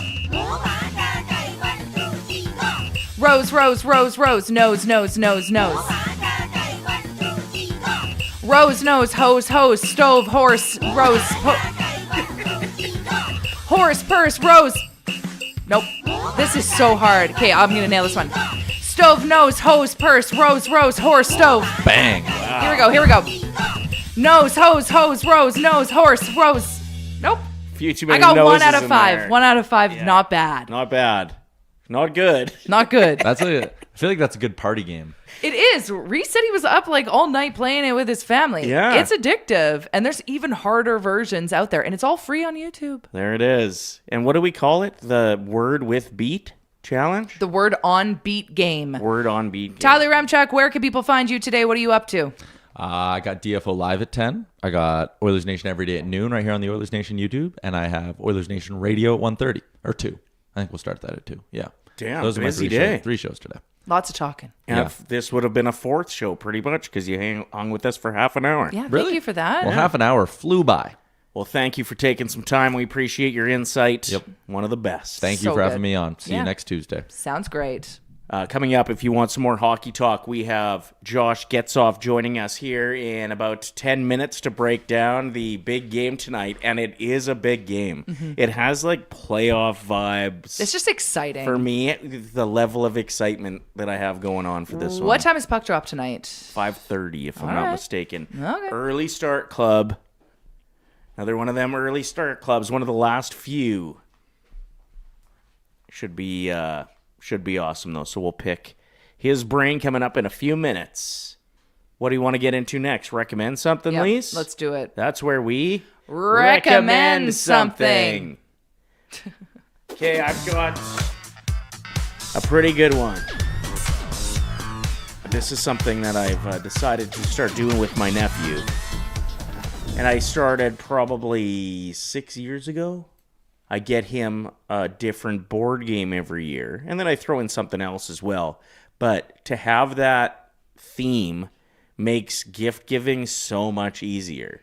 So I wouldn't necessarily suggest it for your kids, or... You have to make sure it's something they like, because I've heard horror stories of people that every year get someone the same theme gift, and that person dreads it because they're too nice to say that they don't want it. Sure, that's fair. Like, yeah, I remember my cousin, when he was a little kid, was really big into Coca-Cola merch, like collectibles. Yeah, but he was probably only into it for like 3 days. No, and then like he went straight hippie in his teenage years and was like down with the multinationals. And everybody kept getting him Coca-Cola merch.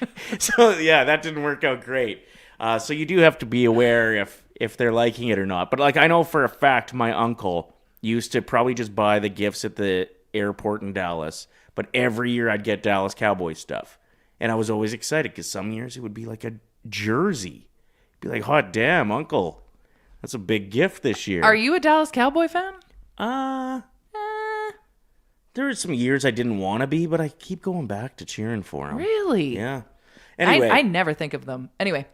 So I got my nephew a board game 5 years ago, and then we busted out immediately. Yeah. And everybody plays it, and he seemed to really enjoy it. That fresh board game vibe on Christmas. So my recommendation is just getting themed gifts, because then you can just do your research and you're not clueless as to what this kid might want this year. Just get him a fun new board game. I got Ransom Notes. What's that?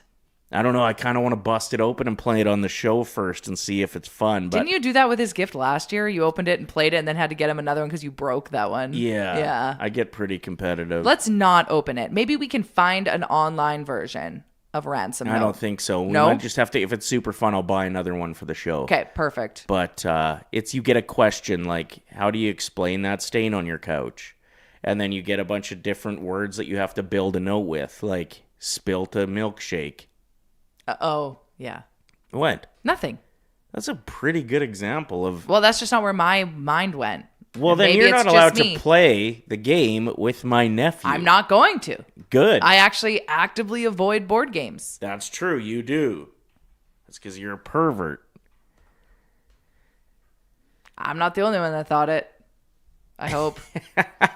Okay, my recommend something of the day is to take advantage of the snowfall and don't wipe the snow off of your license plate. That's illegal. Is it? Yeah. Oh, well, you just play dumb. If you get pulled over, you're like, oh my gosh, officer, I had no idea. Speaking of getting pulled over, did you watch the video that was posted of Jay? And how many tickets he got? I saw the amount of tickets. Like Jay, one of the founders here at Oilers Nation. He had a scroll of tickets. His car needed to be re-registered. It was something to do with his mud flaps, his tires, tinting, like everything possible. I was like, I didn't even know that cop cars had that much paper in their vehicle. It was crazy. I think he got 11 tickets.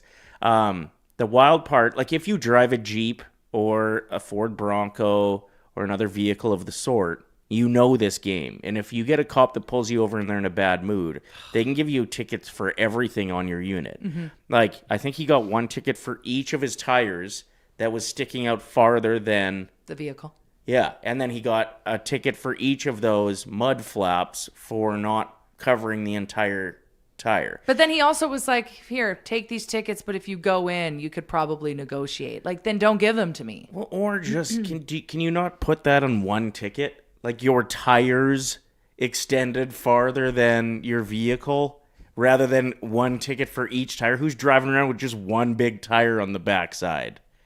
Anyway, it was ridiculous. And I feel bad for Jeep and Bronco drivers for that situation. But there is a reason that some of those rules are there. Like, they kick up more stones if you don't have mud flaps. So you're kind of costing other people more money. 1 second. Okay. Good one. Anyway. Excuse me. Yeah, he got himself some tickets. Anyway, so that was my recommendation. Maybe don't do that. That might have been a stupid recommendation, but just play dumb. Play dumb with the... Because I'm just saying, some of us are speedier drivers than others. Uh-huh. When there's a red light camera. Got it. So it's covered. Uh-huh. Got you.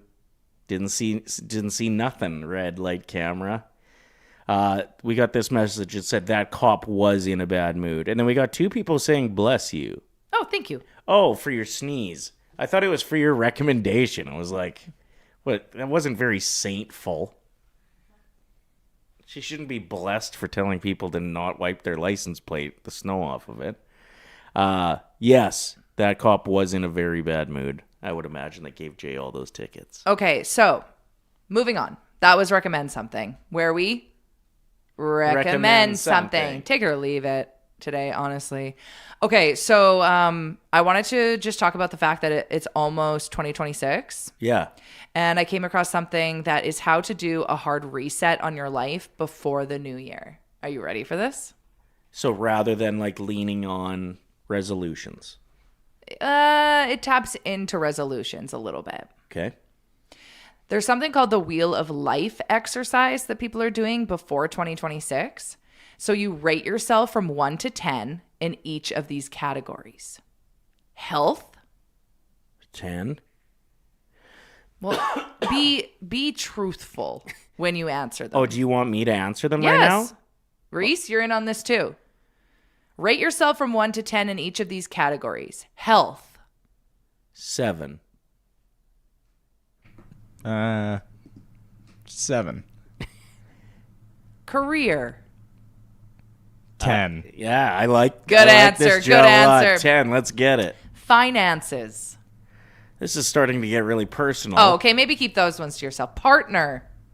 I don't want to answer that. 10. Why don't you want to answer that? The answer's 10. Family. Some of them watch 10.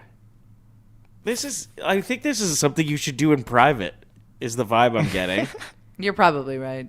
Keep going. Friends. 10. Fun you're having. Oh. Throughout the year. 11. Spirituality. 4. The lowest score shows where you need to focus more. My you need to be more spirituality. spiritual. All right. Go to church and work on my health. It's tough, though, because when you go to church, you get that red wine. And those delicious little pieces of bread. Yeah. And then you're like, just one? That melted away on my tongue. It didn't even count. Blink twice if you're in danger, Ryder, says Mike. 10. Anyway, do the Wheel of Life exercise. Rate everything in your world. And then focus on what needs to have a higher number in 2026. Sure, and then your resolutions are actually coming from a place of education rather you're not than just like guessing. You're not just like going like, I need to drink more water. Yeah, we all do. That's not good enough. Yeah. Don't you think the health one, though, for everybody is like the number one? Like that should... No. I guess there are people that I see at the gym every time I go, and I don't go every day. And maybe they need a higher number in the fun department because all they do is go to the gym. True. Like maybe you need to expand and live a little bit. Uh-huh. There's life outside the gym. Well, especially if you're spending all those hours getting abs, you got to let somebody see them, right? And every once in a while, like eat a full pizza to yourself in your bed. Yeah. That's great. Honey hot, chili flakes, cider ranch. You got it all planned out, do you? Okay, what else to do before 2026? Fix your sleep habits. Go to bed earlier, Reese. Yeah, I read something the other day that said like I think I have it in here somewhere. I don't know if I'm going to be able to find it just on a whim, but it said like new stats are out that if you get less than 7 hours of sleep a night, your chance of early death is increased like significantly.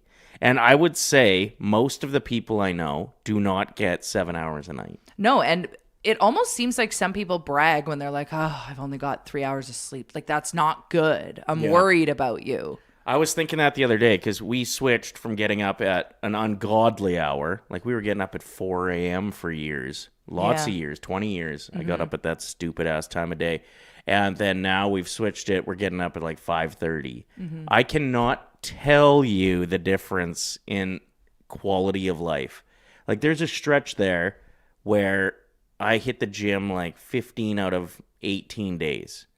I have never done that in my 20 years in radio, and it's because I thought I was lazy, but it turns out I was just really tired. You're tired. So, yeah, figuring out ways to get more sleep. The crappy part is for people that wake up really early is you don't want to go to bed at 7 p.m. You miss out on so much of the fun that you should be checking off. Yeah. Right? Like the game tonight. Yeah, other than early start clubs. Hell yeah. I mean, they say 5:30, but in reality, it's like closer to 6, right? Uh-huh. Declutter your physical and digital space for 2026. What's digital? Digital, get rid of all the subscriptions you have. Did you know that there's a really easy way to do that in your Gmail? You just search the word subscribe. Or unsubscribe. What? Oh, that's smarter. I've never done that. Actually, I woke up today and started deleting emails from my other folder. And I was like, oh my God. There's so many. 15 minutes in, I'm like, what a waste to start my day with this job. I wouldn't be mad if someone hacked my email and like deleted everything. I'd be like, thank you. It is crazy. Get it out of there. And like when you sign up for this stuff, you're like, I'll just unsubscribe. Eventually, and then you don't. Oh my God. So decluttering your physical and digital space for 2026 will help so much. What else do I have? This is all stuff to do before the new year. I love this. Close your open loops. Unfinished tasks stay in your head and can stress you out. Write them down and decide to do them, plan them, or drop them.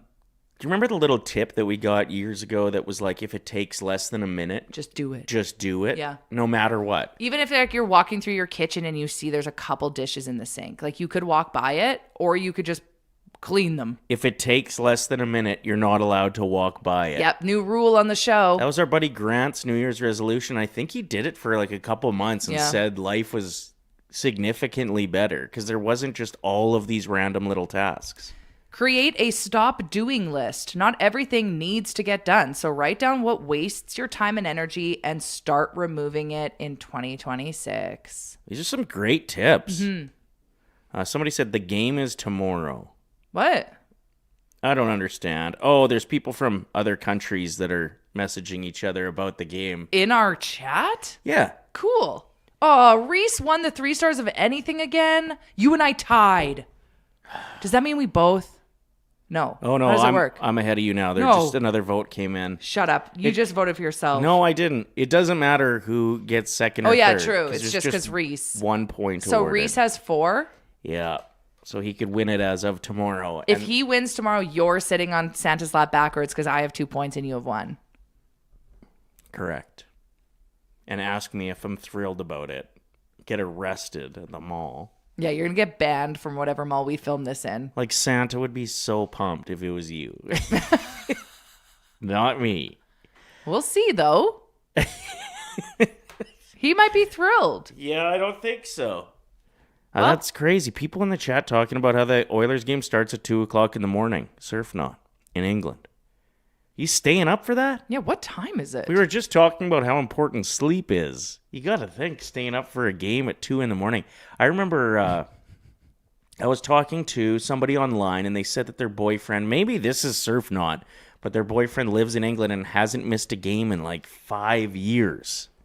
Just has like planned everything according to catching Oilers games. Cool. From the UK. I'd say just move here.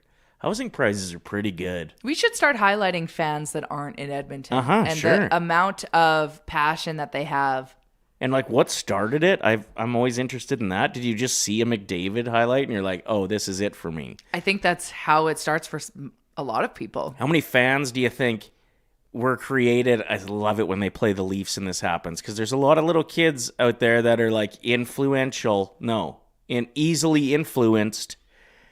They watch that game, McDavid picks up the puck and just dangles through their entire team and scores a goal. Yeah. There's a lot of little kids that thought they were Leaf fans that are like, sorry, Mom and Dad. I'm going to be an Oilers fan now. All right, so our guest Josh is going to be with us shortly. He said he was just held up with something work-related, so he is going to be joining us any minute now. Is there anything we need to take care of before we get to our next guest? I have like lots of other stuff that we can get into. It's pretty intense, though. How many minutes do we have? Well, he just said be with you shortly, so it could take 2 minutes. It could take 5 minutes. We'll get a thumbs up from Reese when he's on the line. Okay, well, let's go through. We're recapping 2025 a bit and some of the things that you should do. Came across a list of some of the words that have been added to the Merriam-Webster dictionary for 2025. 6-7. It's in there.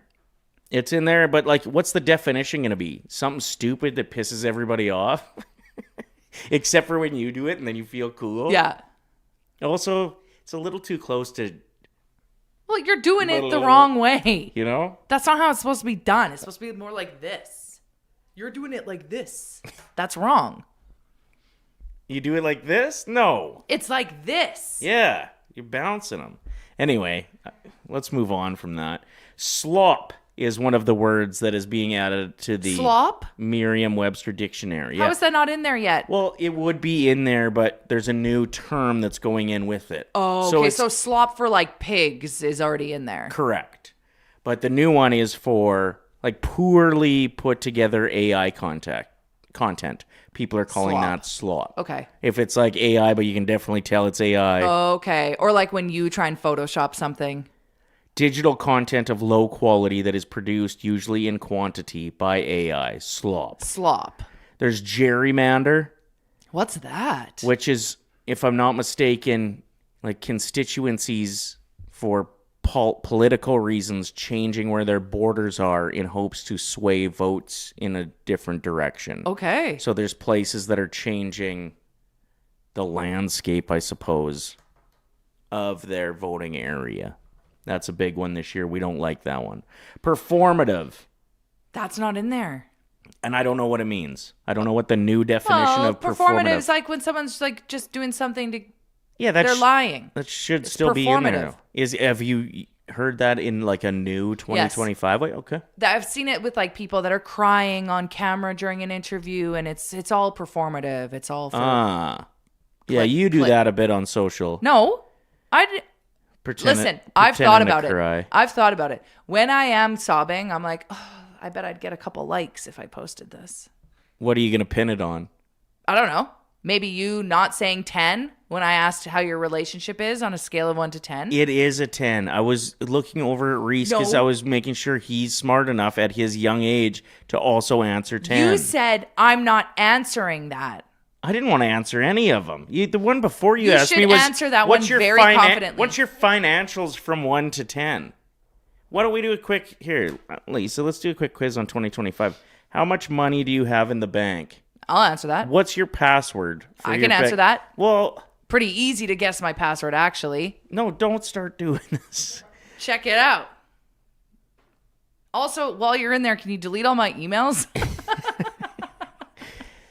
Her password is her dog's name. If you didn't pick up on that, now you got to go change your password, dumbass. No, because it's not just their names.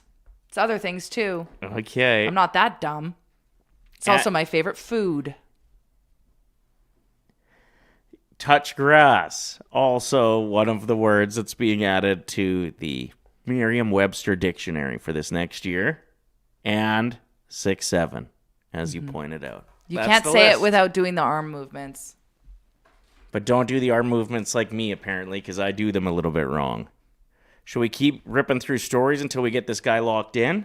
Yeah. We have we know who's performing at the opening ceremony of the Olympic Games. Did you hear about this? Diana Ross. I didn't hear that. Oh, no. Diana Ross is going to be in New York for the ball drop on New Year's Eve. So not at all what I was looking for. Not even close, actually. Yeah.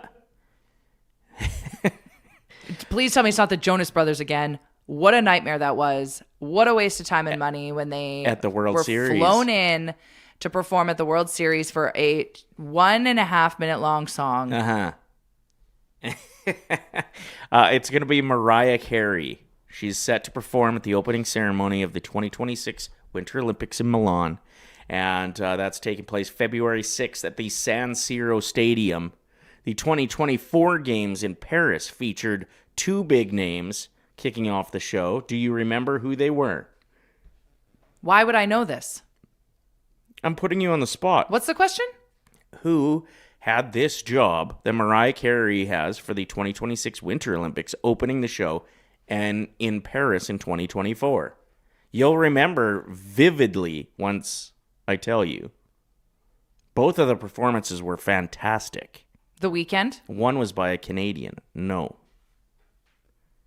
Tragically Hip? No. Oh, wait. Rest in peace.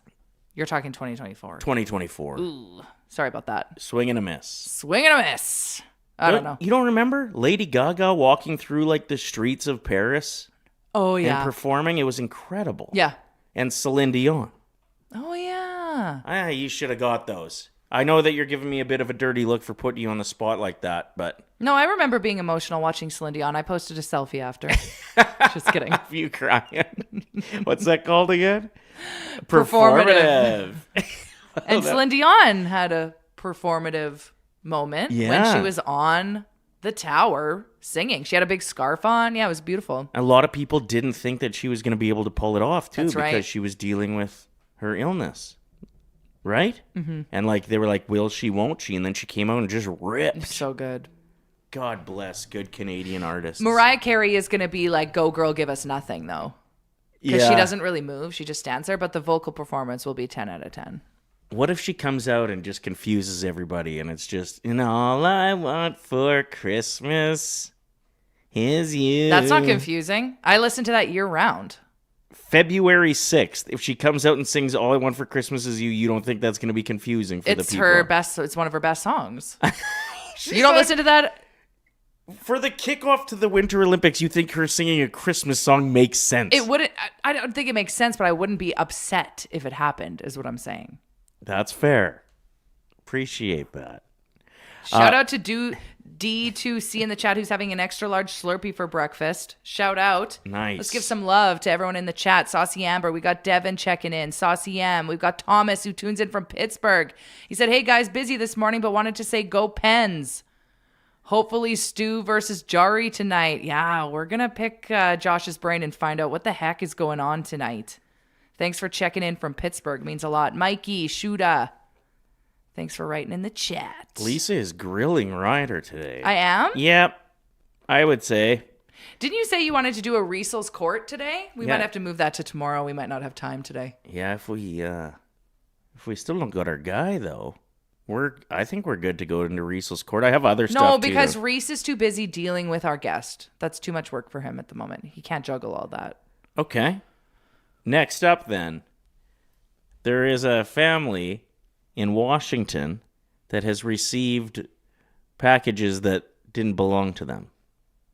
Over 100 times. This happened to one of my friends. Not 100 packages, but she moved into a new house and she kept getting all of their Wayfair orders. What'd she do with it? I mean, she tried to send it back and they don't care.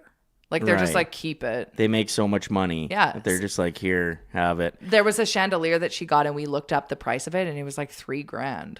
What? She gave it to my other friend to put in her new baby room. So I had a Wayfair order. It was a door handle, and I didn't realize I ordered the dummy one. Have you heard of what a dummy door handle is? So it doesn't have any of the, like, inners. It's just the outers. It's just for, like, if you have two doors, you have one that's functional and one that's a dummy. The fake one, yeah. It's the fake one, and I ordered that by accident. So then I had to go out and buy all the inner parts from Home Depot and see if they'd fit. Still need somebody to put it on my door, because I've heard door handles are like the worst thing to ever start working on unless you're very confident. So I get all the parts, and then I write Wayfair and said, like, you sent me this. No, before I realized it was the dummy door that I had ordered. It was actually your fault. It was my fault for sure. They just sent me a whole new door. Like, or a whole new handle set. I wouldn't be surprised if they also sent you a whole new door. They would. They don't care. If you asked. Anyway, this family in Washington has received more than 100 Amazon packages meant for a hotel nearby that has a very similar address. So it's anybody that's at the hotel for a few days, realizes they need something, orders it, this house gets all the stuff. So they've had like cat food to vitamin supplements to, now get this, a chainsaw. Cool. Why is somebody ordering a chainsaw to their hotel room? Is my question. Oh. It doesn't make any sense. Unless you're like, oh, damn, we need that chainsaw as soon as we get home. Right. We better or it's a order gift. it now. It could be a gift. Still, it's pretty strange. Anyway, this family's received all this stuff. I don't know what they've done with it. I mean, I've seen a couple movies with chainsaws in hotels and True. in Texas. That's right. That's right. Should we get into some more stories? I've got lots of stuff here. Look at me go. I just like watching you scramble. Where's our guest? Josh! God damn it, Josh. What's Josh doing? Has he emailed back yet? Okay. This is just going to make the rivalry between Pittsburgh and Edmonton more intense now. I think we get Riesel's court going. Okay, but do we shut it down if Josh is on the line? Yeah, but Reese has to continue to wear his hat. Yeah, he's going to be like, what the hell is this guy doing? No, it's going to be epic. Imagine never knowing, like not knowing who the three of us are, saying yes to an interview, logging on, and we're pretending we're in court. So what do we do? Which one do we go with? Ask Reese. He's the one that's busier than us. I'm happy with whatever. This is the sauce with Ryder and Lisa. Let's get the Riesel's court going then. Put your wig on. Yeah, get your outfit on, Reese. Josh can wait. If we can't make you dress up and sit on Santa's lap backwards, we can at least make you wear this silly hat. Wait, what did I do wrong? Is this going to be against me again? No. Okay. A little bit. Thank you for checking out the show. Thank you for following. Thank you for subscribing. Tell your friends about it. Let's get it. Takes him a minute to put the wig on. Give us a moment. This is Riesel's Court, where Riesel hears our arguments. I don't have one today. I'm good. No, I have one to bring up to you, and then you got to do your best with it. Okay? You ready? Mm-hmm. I feel... Can we get Reese on there? Can we get the judge? Your Honor. There he is. I like that the bangs aren't giving you any trouble today. Yeah, he's figured it out. Yeah, I got things a little more sorted. Okay. Judge, jury, people of the Riesel's court. I feel like if somebody suggests that the other person does the wrapping of the presents, that there needs to be some rules put in place. Like there needs to be enough wrapping paper for them to get it done. I feel like there needs to be enough tape for them to get it done. I feel like there needs to be gifts that are easy to wrap and not ones that should just go in a bag because they're weird shaped. You know what I'm saying? If you've ever tried to wrap something that's like a bag. Not necessary. Anyway, I was given the task of wrapping gifts with one roll of wrapping paper. I had not enough tape, and I had misshapen items. And I don't think that's fair. And then I got attitude that the wrapping wasn't done. Lisa, do you have anything to say? No, I was actually just staring at myself in the camera the whole time, and I'm just pumped because my Botox kicked in. Oh. Okay.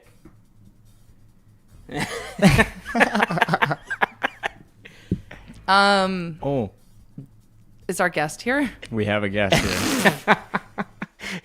Is he going to see this on screen? We'll get back to this. Of course he can see us on screen. I'm going to give you some time to come up with a I don't need to response say that anything. argument. I didn't do anything wrong. Well, you didn't do anything. Please tell me that he saw that. He's going to be like, what kind of a show am I going to be featured on? Oh, we're very excited to have the play-by-play voice of the Pittsburgh Penguins, Josh Getzoff, on the show with us today. Oh, my God. Hello, Josh. What's up, guys? I did see that, but I also have no idea what I saw. So all is well that ends well, I guess. It's called Riesel's Court, and Reese, our producer, has to help us decide who wins arguments once in a while. We have a domestic, and then he's Your Honor, and then he decides who is in the wrong. It's a whole like a thing. Kangaroo court situation? You got it. Let's get to the game. All right. Yeah. You seem busy. We know that you're on the go at all times, and it's a busy day for you. So we have a couple things we wanted to ask you about. We wanted to pick your brain. Sure. It's a very exciting day for us here in Edmonton as we're playing Pittsburgh tonight. And like this game has more storylines than some boring seasons. Which one are you most excited about as the voice of the Penguins? I think, this. You're right. This game has a lot of storylines. You can go in a million different directions. But from the Penguins' perspective, it's kind of how they figure out this situation of playing really well for 40 to 45 minutes and then seemingly losing the ability to not just protect a lead, but to play any substance of hockey and effective hockey for the final 10 minutes or so. I mean, it's been their issue this past week, essentially. They've blown 3 leads in the third period. They've lost games in the final second. They've lost games in the final minute. They've lost games in overtime in a shootout. It's been kind of a bunch of different things. So I'll be interested to see how they play against the Oilers tonight, because obviously you have a lot of respect for who's over there. The storylines with the 2 goaltenders that were just swapped facing off, and Brett Kulak is also going to play for the Penguins here tonight. So there's intrigue on that front. But from the Penguins' perspective, I think they're more concerned with trying to figure out a way to play a more complete game. And if they do have the lead going into the third, finishing the job as opposed to, what's happened here this last week. When was it on your radar that there was going to be a goalie switch up? I think it's kind of been much like you guys in Edmonton. Here in Pittsburgh, there's been rumors around Tristan Jarry for a year plus now. I think when he got put on waivers last year, you kind of knew that if there was ever an opportunity that he was going to be dealt or could be dealt, that the Penguins probably would jump on it. Both sides benefited here, I think, from Jarry and the Penguins. Like, he had a great season so far. The Oilers got a guy who's playing as good as he ever has as a Penguin to start this season, and obviously won his first start in Edmonton with Edmonton over the weekend. So I think that's good. But from the Penguins' perspective, because he was playing so much better, they were actually able to do what they wanted to do with him, which is move him and his entire contract to Edmonton and free up more salary cap space on their side. So it kind of goes both ways in the sense of both sides benefiting, but I don't think either side's complaining right now. Like, Tristan was the thing that I always remember about Tristan is when he went down here last year to the American League, which can be, let's be honest, like for a 29-year-old goalie at the time, pretty humiliating for what he'd done in his career. He was lights out from the time he came back up last season through this year. And that showed me a lot about just who he is and the character of the guy. But from the Penguins' perspective, they do have some young goalies in the pipeline. They're going to start Stuart Skinner tonight. We'll see where he can run with this as far as getting an opportunity in the Penguins' crease. So it just makes sense. And Edmonton's obviously trying to chase down a cup. And if they feel Jarry gives them the best opportunity to do that, then I don't blame them for pulling the trigger. What are your thoughts? We've heard rumblings, and I think a lot of it's coming from Pens fans that we've seen online, that Jarry isn't a big game goalie. You've seen him in some big games. What are your thoughts on that? Yeah, everyone points to and shows the video of, I'm sure you guys have seen it on social media, the game against the New York Islanders. I think it was in the 2021 playoffs where it was in overtime. Penguins had pretty much dominated the game. It was game 5. He turned a puck over. It was a terrible turnover. I mean, there's no defending Jarry in that situation. Josh Bailey scores. Islanders win game 5. They go into win game 6. Penguins haven't sniffed the series win in the playoffs since that game. So that's kind of been, I think, unfortunately, a lot of people's legacies for him. And you talk about some of the other big games he's played in. He played game 7 against the Rangers the next year in the first round that went into overtime.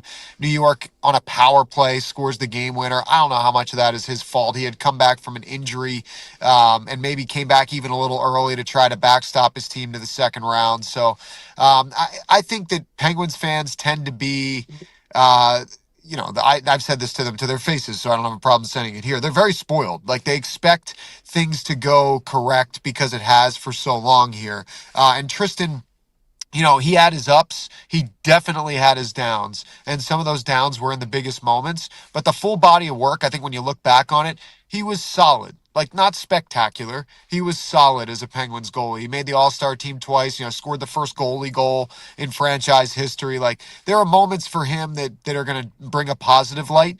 But I think when you do look at those big games, and that's what he'll try to dispel here now in Edmonton, when you look at those big games, there hasn't been that personal moment for him that kind of makes him look like he can handle it. So that's a big question mark. And I think for Edmonton's perspective, you hope that he's able to do it with a really good team in front of him. So I understand why they went out and got with him, and we'll see what happens. Do you feel like it was almost an impossible position for him to fill to, being like one of the first lengthy goalies as far as time spent playing after Marc-Andre Fleury with his storied career in Pittsburgh? Yeah, I mean, I do think there's an element of that, but I also think that at one time he was the young up and coming goalie that a lot of people were excited about. Like, if you rewind it about 7 or 8 years back here, Matt Murray was the guy that replaced Marc-Andre Fleury. He fell out of favor pretty quickly, in the couple years after Fleury left. And Jarry was the one who pushed him out, essentially, with how he had played in the American Hockey League and how he performed when he got his time in the NHL. So I think there wasn't a time that long ago where Tristan Jarry was looked at as the present and the future for the Penguins. And he had some strong moments early on, but like I said, he just kind of couldn't really string together those big moments in those big games. And also, I think his health played a role. Like, he's had some bad injuries and has missed a lot of time, in some critical junctures of the season here the last few years. So I wish him all the best. Like, personally, I like the guy. I had a great relationship with him, and I'll be cheering for him in Edmonton. But I can understand, from the Penguin fan perspective, why there may be some sour grapes as far as just their overall view of him after, his departure Friday. For us not really knowing the culture of the team in Pittsburgh, are our boys going to be taken care of there? Like, we care about Stu, we care about Kulak. Are they in good hands? They're in great hands. I actually got a chance to, right before I came on with you guys, I just got the chance to meet both of them. I will say that they are, from everything I've heard from my friends in Edmonton, Jack Michaels and Tom Gazzola and guys like that, they love these two. They speak highly of them. So I take them at their word, and I'm looking forward to meeting them here. But I will say, Stewart just said when he met with the media that everything he's experienced since coming into Pittsburgh over the weekend has been first class. He's really excited to be here. They will be well taken care of. Like, the Penguins do things right from everything I hear. I only have my experience with the team to base it off of, but just talking to other guys that have come to the Penguins or have left the Penguins and gone elsewhere, there's always that comparison that's made, and they only ever have positive things to say about how they were treated and how they were handled during their time here. So I have no doubt that they'll be treated well. I also, have no doubt that performance, as far as the perception of them outside of the dressing room, is going to be the greatest dictator. Like, if Stuart Skinner comes out tonight and shuts out the Oilers, he's a hero in Pittsburgh, and he's going to be for the foreseeable future. But if it's a different situation and it starts to snowball, things can change pretty quickly. So, we'll see what happens. But I think, there's a fresh breath of air with those two being in the building. They both bring different things. Kulak, especially, that the Penguins did not have in their lineup. And looking forward to seeing how it all plays out. We are joined by Josh Getzoff, the play-by-play announcer for the Pittsburgh Penguins. I heard one of your calls that I really liked when Crosby scored the game winner against Utah, and it was Sidney seals it in Salt Lake City. It just had a real nice ring to it. Do you write these beforehand, Yeah, how do you come up is with this that? just like feel the moment and run with it? It's a good question. I think in some instances you do start to think of some things, like, for example, Sidney Crosby's 3 points away from passing Mario Lemieux for the most points in Penguins history. So I definitely have something on mind that I'd like to work in, but I also think the moment can't be forced. Like, these moments are memorable, whether it is just an overtime winner, a shootout winner, a big goal in a game. I think one thing that I've always really felt is my strength is I can just kind of pop at the moment. That was a unique one. Like, I knew where I was, and I knew it was the first time that the Penguins had ever played there. So I wanted to make sure if we won the game that it had something with Salt Lake City in it. It just so happened that it was Sydney that scored the goal. Like, I don't know if it's Cody Glass scoring it, that Glass seals it and Salt Lake City doesn't quite sound the same, but Sydney does. And because it's Crosby, it gets a little extra pop because of that too. So yeah, thank you. I mean, I like to think that in our roles, whoever the play callers are, you have a really unique opportunity to tell the story with a little extra flair in some certain moments, and that's something that I enjoy doing. No, you add to the experience, and you're so good at it. And we appreciate you taking the time to chat with us. We're just so excited. We want to fast forward to tonight because there's just so much going on during this game to look forward to. And we know you're really busy. Is there anything else you wanted to ask him? Yeah, quickly? just make sure you got something in the bank for Draisaitl's 1,000. Yes, please. Yeah, there's so much attention here on the Penguin stuff. I was looking at the game notes this morning. I'm like, what? No one's here's talking about that. This guy's going to probably, let's be real here. It's Leon Draisaitl. Probably get 1,000 points tonight against Stuart Skinner, which also is an interesting wrinkle to all this. So, yeah, I'll have something ready for Draisaitl. He deserves it. He's a hell of a player. Can't wait to check it out, and would love to get you on again to join the show anytime. Thanks for chatting with us. Yeah, thanks for having me, guys. Talk to you soon. Bye. Thank you. Awesome. What a gem. Yep.